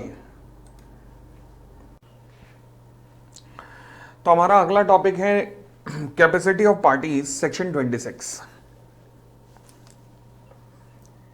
ये टॉपिक क्या कहता है? सवाल उठा नेगोशिएबल इंस्ट्रूमेंट में जो कंसर्न पार्टीज होती हैं उनकी कैपेसिटी टू कॉन्ट्रैक्ट कैसे होनी चाहिए। सबसे पहले मैं बात करता हूं माइनर की। तो क्या माइनर प्रॉमिसरी नोट लिख सकता है? देखो लिखने में तो कोई दिक्कत नहीं है। क्या बिल ऑफ एक्सचेंज एक्सेप्ट कर सकता है? देखो बिल ऑफ एक्सचेंज एक्सेप्ट करने में भी कोई दिक्कत नहीं है। चेक लिख सकता है, लिखने में कोई दिक्कत नहीं है। But the main thing is that he is not liable. तो यानी कि अगर माइनर कोई प्रॉमिसरी नोट लिखे, इट डजंट मीन कि वो प्रॉमिसरी नोट इनवैलिड है। माइनर अगर बिल ऑफ एक्सचेंज को एक्सेप्ट करे, इट डजंट मीन कि वो बिल ऑफ एक्सचेंज पे acceptance bill of exchange invalid है। But the only thing is that he is not liable. उसके अलावा बाकी जितनी और पार्टीज इन्वॉल्व होंगी वो तो लायबल होंगी। यस, क्लियर हो गई इतनी बात? भाई बोलो ना हाँ, ठीक है। चले माइनर, तो माइनर में कह सकता हूं ड्रॉ भी कर सकता है, एंडोर्स भी कर सकता है, डिलीवर भी कर सकता है, नेगोशिएट भी कर सकता है इंस्ट्रूमेंट को, so as to bind all the parties except himself. अपने आप को छोड़ के बाकी सारी पार्टीज लायबल होंगी। ठीक है जी। कोई भी एग्रीमेंट जो माइनर के साथ होता है वो वॉइड होता है, ये तो हम जानते हैं, तो इसमें कोई नई सी बात थोड़ा ना बताई है। और रेटिफाई नहीं हो सकता even if he attain the age of majority. Okay, तो ध्यान रखना माइनर के द्वारा लिखा गया प्रॉमिसरी नोट वैलिड रहेगा but minor is not liable. इतनी सी बात क्लियर रख लेना। Same is the position with person of unsound mind. अगर मैं पर्सन ऑफ अनसाउंड माइंड की बात करूं तो फिर वो भी,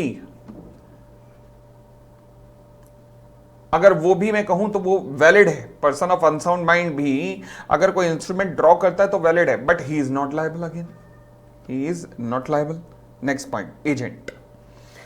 एजेंट क्या अपने प्रिंसिपल के बिहाफ पर काम कर सकता है? यस, एजेंट अपने प्रिंसिपल के बिहाफ पर क्या नेगोशिएबल इंस्ट्रूमेंट को एक्सेप्ट कर सकता है? यस। क्या प्रॉमिसरी नोट लिख सकता है? यस। और उसका प्रिंसिपल इस पे लायबल होगा? The answer is yes. अब आता है सबसे इंपॉर्टेंट चीज, लीगल रिप्रेजेंटेटिव। लीगल रिप्रेजेंटेटिव के केस में क्या होगा, अब ये देखने वाली बात है। देखो जी, लीगल रिप्रेजेंटेटिव किसी भी डिसीज पर्सन का जो कि डिसीज के मरने के बाद प्रॉमिसरी नोट या बिल ऑफ एक्सचेंज या चेक को साइन करता है। डिसीज के मरने के बाद promissory note, bill of exchange या चेक को साइन करता है तो उसकी लायबिलिटी पर्सनल हो जाएगी। यानी कि वो सारे अमाउंट के लिए लायबल है। The answer is yes, irrespective the amount of the estate of deceased. से फॉर एग्जांपल मान लीजिए मेरी गोलगप्पों की शॉप है, मैंने नाम रखा सीए गोलगप्पे वाला। ठीक है जी। अब मेरे पास कस्टमर आते थे, ये मेरे क्रेडिटर थे। मैंने क्रेडिटर से आटा, दाल, चावल वगैरह सब कुछ खरीद रखा था। जो पेमेंट जानी थी कितनी, 10 लाख रुपए की ये पेमेंट जानी थी। मैं लुढ़क गया। मेरे मरने के बाद एसेट्स बची हैं मेरे पास 8 लाख रुपए।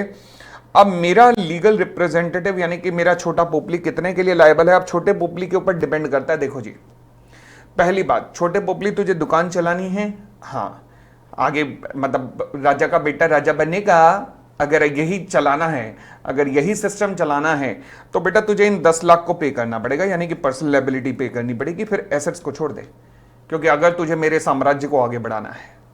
बट वो कहता है नहीं नहीं प्रभु, मैं तो अपना कहीं जॉब करूंगा, ये मेरे बस के नहीं है, मगर फिर भी ठीक है, जितनी एसेट आई है उनमें से लायबिलिटी पे ऑफ की जा सकती है। बस वो कहेगा इन्हें 8 लाख रुपए ले लो, संबंध खराब होंगे यहां पर। तो अब ये छोटे पोपली के ऊपर डिपेंड करता है कि वो बिजनेस को आगे चलाना चाहता है या नहीं। अगर वो चलाना चाहता है तो ही इज पर्सनली लायबल, ध्यान रखना, उसको ये पूरी लायबिलिटी खत्म करनी पड़ेगी। बट अगर नहीं चलाना चाहता, संबंधों को वो रोक भी सकता है, तो वो ये कह सकता है कि हाँ मेरी लायबिलिटी इस एसेट्स तक होगी, to the extent of the asset receive by him.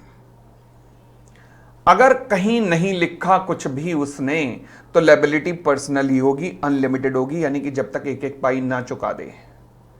However वो स्पेसिफिकली लिख सकता है प्रॉमिसरी नोट बनाते हुए कि ध्यान रखना, मैं जो है मेरे एसेट्स जितनी मुझे प्राप्त हुई है पिताजी से, उससे ज्यादा लायबल नहीं हूं, या फिर अपनी लायबिलिटी को एक्सक्लूड कर सकता है प्रॉमिसरी नोट में सेंस रिकॉर्ड्स या विदाउट रिकॉर्ड्स वर्ड ऐड करके। क्लियर हो गई इतनी बात?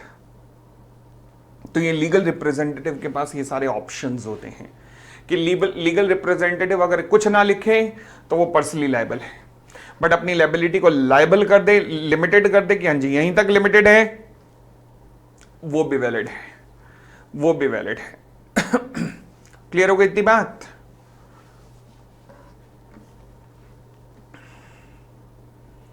बढ़ सकते हैं? चले, endorsement by the legal representative.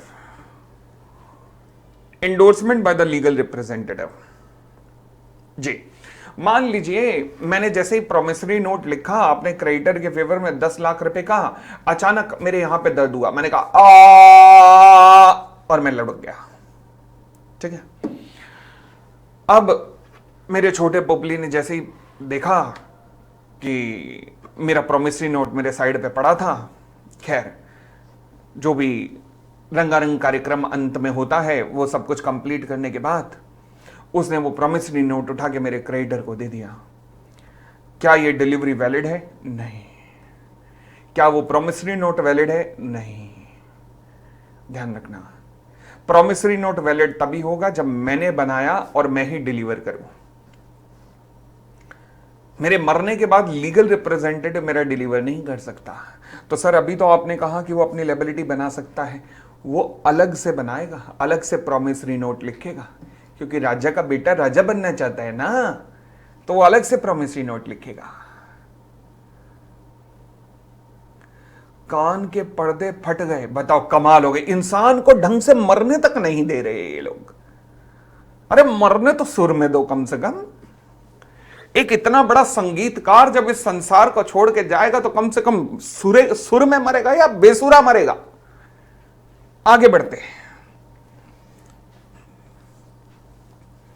मेरे साथ न जाने इस संगीत के सातों सुर कहां जाएंगे। अरे चलिए, the legal representative of deceased person can not negotiate by delivery only. A promissory note, bill of exchange or check payable to order and endorsed by the deceased but not delivered, वो deliver नहीं कर सकता। Legal representative deceased का agent नहीं है, therefore he cannot complete the instrument if the instrument was executed by deceased but could not be delivered। ये अच्छा point है, ध्यान रखना। एजेंट की लायबिलिटी हम ऑलरेडी कर चुके हैं, बिल्कुल वही है। लायबिलिटी ऑफ एलआर वो ऑलरेडी हम कर चुके हैं, पर्सनली लायबल अगर कुछ ना लिखा हो तो इज पर्सनली लायबल जब तक वो अपनी लायबिलिटी को लिमिट नहीं करेगा, ऑलरेडी डिस्कस कर चुके हैं। चलिए, मेरे अगले कॉन्सेप्ट का नाम है नेगोशिएशन। एक्चुअल में नेगोशिएशन वर्ड का मतलब क्या होता है? नेगोशिएशन वर्ड का मतलब होता है ट्रांसफर।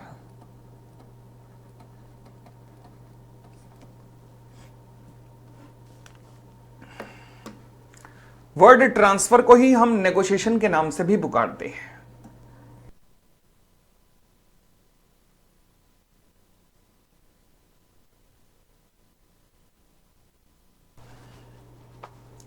नेगोशिएशन और ट्रांसफर ये दोनों समानार्थी शब्द हैं, यानी कि एक समान जैसे शब्द हैं। तो वर्ड नेगोशिएशन और ट्रांसफर मतलब ये दोनों एक समान शब्द हैं। अब नेगोशिएशन का मतलब क्या होता है? देखो जी, लॉ कहता है सेक्शन 14 के अंदर कि अगर नेगोशिएबल इंस्ट्रूमेंट अगर सामने वाली किसी पार्टी को डिलीवर किया जाए और वो पार्टी अगर जिसे ये डिलीवर किया जाए अगर वो होल्डर है, ओह अच्छा, मान लीजिए ये कोई व्यक्ति है जिसके पास नेगोशिएबल इंस्ट्रूमेंट है, इसने इस इंस्ट्रूमेंट को ट्रांसफर किया, जिसे ट्रांसफर किया ये होल्डर है। अगर ये सामने वाला होल्डर है तो ये ट्रांसफर करने वाला क्या है? ये जो प्रोसेस है ट्रांसफर की, ये क्या है? This is called negotiation. Negotiation. अच्छा, होल्डर कौन होता है? होल्डर वो है जो दो शर्तें पूरी करे। पहला, जो अपने नाम पर इंस्ट्रूमेंट का पोसेशन रख सकता है, प्लस जो अपने नाम से इंस्ट्रूमेंट की पेमेंट रिकवर कर सकता है।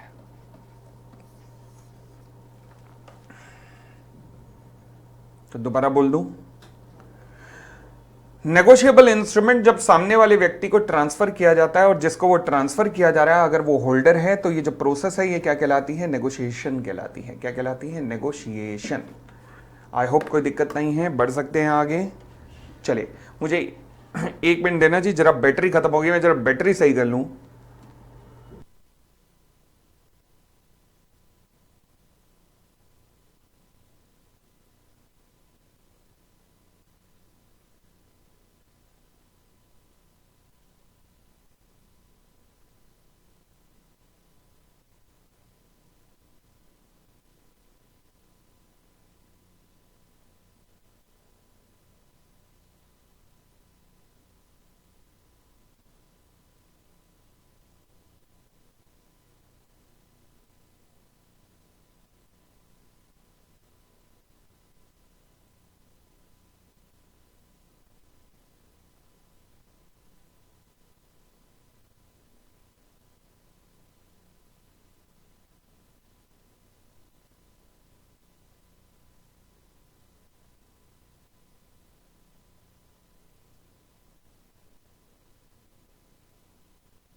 चलो जी, बढ़ सकते हैं आगे। तो ध्यान रखना, अगर जिस व्यक्ति को अगर ये नेगोशिएबल इंस्ट्रूमेंट ट्रांसफर किया जा रहा है अगर वो होल्डर है तो ये जो प्रोसेस है ट्रांसफर की, इसे ट्रांसफर वर्ड ना कहकर फिर हमें इसे क्या वर्ड पुकारेंगे? नेगोशिएशन पुकारेंगे, नेगोशिएशन। और होल्डर वो है जिसके पास दो अधिकार होते हैं, पोसेशन का प्लस रिकवरी का। अब मैं आपके सामने एग्जांपल लेता हूं ना, बड़ी सीधी सी बात है, ध्यान रखना। मैं कहता हूं जी कि राम के पास एक बियरर इंस्ट्रूमेंट है। अब बियरर इंस्ट्रूमेंट जो है वो चुरा लिया, स्टोलन बाय चिंटू। ठीक है, अब मेरा सवाल यह है कि क्या चिंटू बियरर है? The answer is yes, bearer तो है, क्योंकि बियरर मतलब वो व्यक्ति जिसके हाथों में इंस्ट्रूमेंट है। हाँ, चिंटू के हाथों में इंस्ट्रूमेंट है तो चिंटू बियरर है। बट क्या चिंटू होल्डर है? होल्डर बनने के लिए दो शर्तें पूरी करना जरूरी है। होल्डर बनने के लिए दो शर्तें पूरी करना जरूरी है। पहला, पोसेशन होना जरूरी है। दूसरा, रिकवर करना जरूरी है। तो होल्डर बनने के लिए दो शर्तें पूरी करना जरूरी है, पोसेशन होना जरूरी है एंड रिकवर करना जरूरी है। ठीक है जी। चिंटू, क्या चिंटू अपने नाम पर इस इंस्ट्रूमेंट को रख सकता है? अच्छा, ये दोनों चीजें ना अपने नाम पर होनी चाहिए, ध्यान रखना। अपने आप मतलब लीगल तरीके से, लीगली। क्या चिंटू अपने नाम पर यह इंस्ट्रूमेंट रख सकता है? नहीं। क्या अपने नाम से रिकवरी कर सकता है? नहीं। लीगली अपने नाम से तो रिकवरी नहीं कर सकता क्योंकि वो तो चोर है। तो क्या वो होल्डर है? The answer is no. अब क्योंकि वो होल्डर नहीं है तो ये जो राम से चिंटू की तरफ गया है, क्या ये नेगोशिएशन है? नहीं, नॉट अ नेगोशिएशन, ये नेगोशिएशन नहीं है।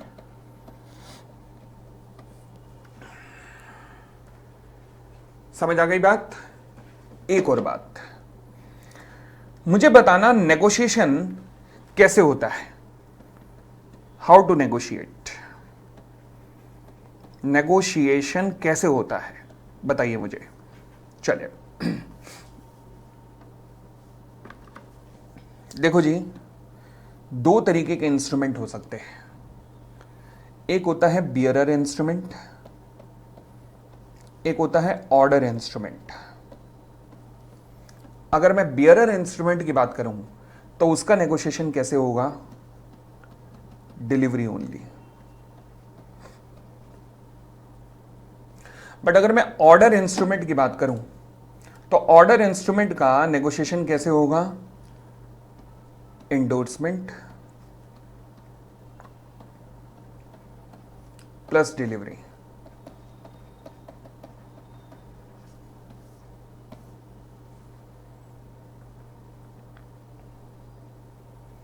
तो बियरर इंस्ट्रूमेंट का नेगोशिएशन कैसे होगा? केवल डिलीवरी के द्वारा। और ऑर्डर इंस्ट्रूमेंट का नेगोशिएशन कैसे होगा? एंडोर्समेंट प्लस डिलीवरी के द्वारा।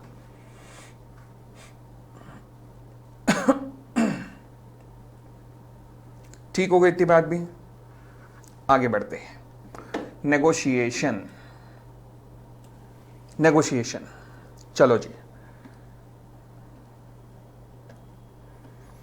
According to section 14 of the act क्या कहता है? जब promissory note, bill of exchange और चेक ट्रांसफर किया जाए किसी सामने वाले व्यक्ति को और वो सामने वाले व्यक्ति को हम होल्डर कह दें तो इंस्ट्रूमेंट नेगोशिएशन कहलाता है। बियरर इंस्ट्रूमेंट का नेगोशिएशन केवल डिलीवरी के द्वारा होगा। ऑर्डर इंस्ट्रूमेंट का नेगोशिएशन एंडोर्समेंट प्लस डिलीवरी के द्वारा होगा।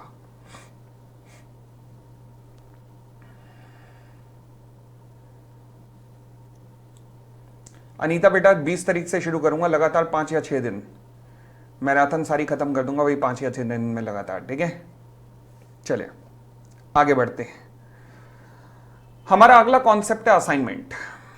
अब असाइनमेंट का मतलब क्या होता है? असाइनमेंट, चलिए जी देखते हैं असाइनमेंट का मतलब क्या होता है। देखो जी, एक नेगोशिएबल इंस्ट्रूमेंट था, नेगोशिएबल इंस्ट्रूमेंट लिखा गया, नेगोशिएबल इंस्ट्रूमेंट के रूप में ही चल रहा था।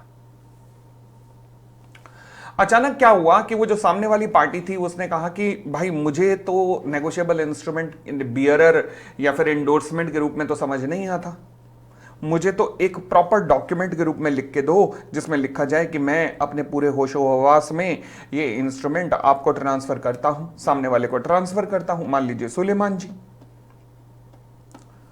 क्या हमने नेगोशिएबल इंस्ट्रूमेंट में इस तरीके से ट्रांसफर देखा? नहीं। क्या हम अभी तक ट्रांसफर हम कैसे देख रहे थे? मैंने कहा जी बियरर है तो केवल एंडोर्समेंट कर दो, और अगर ऑर्डर है, सॉरी बियरर है तो केवल डिलीवरी कर दो, और ऑर्डर है तो एंडोर्समेंट प्लस डिलीवरी कर दो। और एंडोर्समेंट में क्या करते थे? डिलीवरी का मतलब इंस्ट्रूमेंट ये आपके हाथों में इंस्ट्रूमेंट आपने सामने वाले को दे दिया, बस this is called delivery. Endorsement plus delivery में क्या होता है? एंडोर्समेंट में लिखा जाता है एंडोर्स्ड टू एक्स, ऐसे लिखा जाता है। एंडोर्समेंट का मतलब है कि मैं इंस्ट्रक्शन दे रहा हूं कि मेरे बजाय इस व्यक्ति को पे कर दो, दिस इज कॉल्ड एंडोर्समेंट। तो इसे अपन लोग एंडोर्समेंट कहते हैं। क्लियर हो गई इतनी बात? चले, तो अब जब मैंने लिख दिया कि एंडोर्स टू एक्स, सामने वाले को मेरे बदले मैंने कहा जी सामने वाले को एंडोर्स कर दो, एंडोर्स टू एक्स,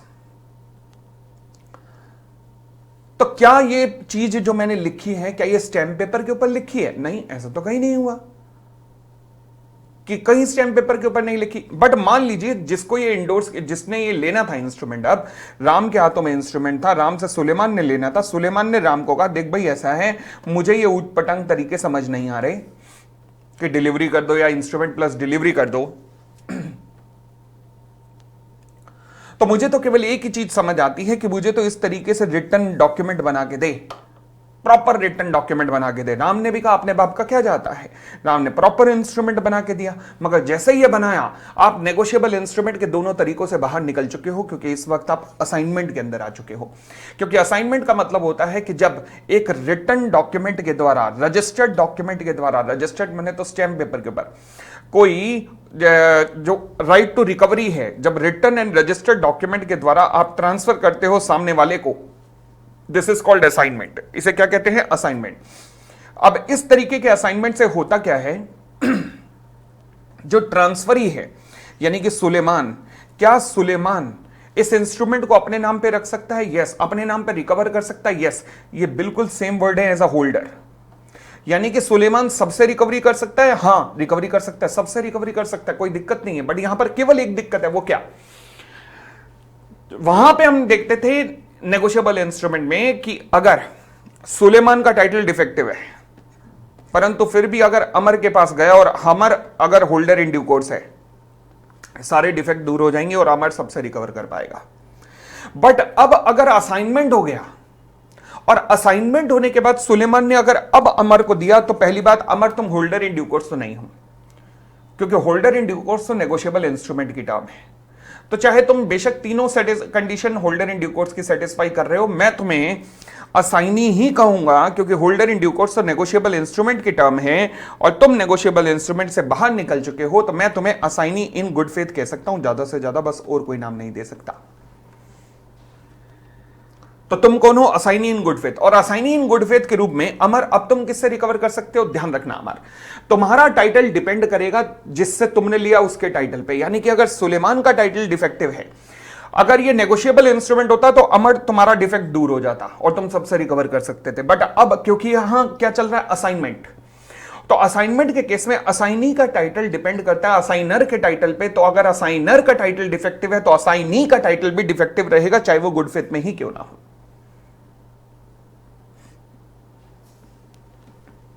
तो चाहे आप सारी कंडीशन पूरी कर दो, परंतु फिर भी आप होल्डर इन ड्यू कोर्स नहीं बन सकते। समझ आ गई बात? तो आज हमने दो टर्म्स पढ़ी, नेगोशिएशन भी पढ़ी, असाइनमेंट भी पढ़ी।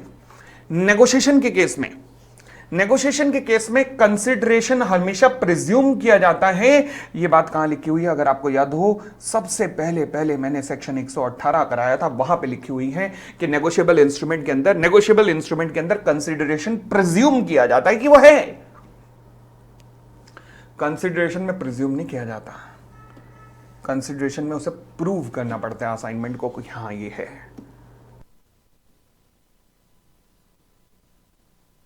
असाइनमेंट में कंसिडरेशन को प्रूव करना पड़ता है असाइनमेंट में, बट नेगोशिएशन में प्रिज्यूम किया जाता है क्योंकि वहां 118 है। 118 सुनते ही मिनट्स याद आ जाते हैं, तो बहुत अच्छी बात है। हाँ जी, इंस्ट्रूमेंट पेबल टू बियरर, उसका नेगोशिएशन कैसे होता है? डिलीवरी के द्वारा। इंस्ट्रूमेंट पेबल टू ऑर्डर, उसका नेगोशिएशन कैसे होता है? इंडोर्समेंट एंड डिलीवरी के द्वारा। असाइनमेंट हमेशा कैसे होता है? रिटन एंड रजिस्टर्ड डॉक्यूमेंट के द्वारा, as per the provision of transfer of property act, TOPA के अंतर्गत, TOPA, transfer of property act. Negotiation में title of holder in due course पहले वालों से बेटर हो सकता है, बट यहां पर टाइटल ऑफ असाइनी जो है असाइनर के टाइटल पे डिपेंड करता है। नेगोशिएशन केवल नेगोशिएबल इंस्ट्रूमेंट का हो सकता है, बट असाइनमेंट किसी का भी हो सकता है। इवन कॉन्ट्रैक्ट एक्ट में, फाउंडेशन में जब आपने पढ़ा था, तो वहां पर भी असाइनमेंट ऑफ कॉन्ट्रैक्ट पढ़ा था। तो असाइनमेंट किसी चीज का भी हो सकता है, नेगोशिएबल का भी, कॉन्ट्रैक्ट का भी, किसी भी चीज का हो सकता है। ठीक हो गई इतनी बात? और आगे बढ़ते हैं। नेगोशिएशन कितने तरीके का हो सकता है? देखो जी, अगर तो बियरर है तो केवल डिलीवरी के द्वारा, और अगर ऑर्डर है तो इंडोर्समेंट प्लस डिलीवरी के द्वारा। तो दो तरीके का हो सकता है। बोलो ना हाँ, क्लियर हो गई?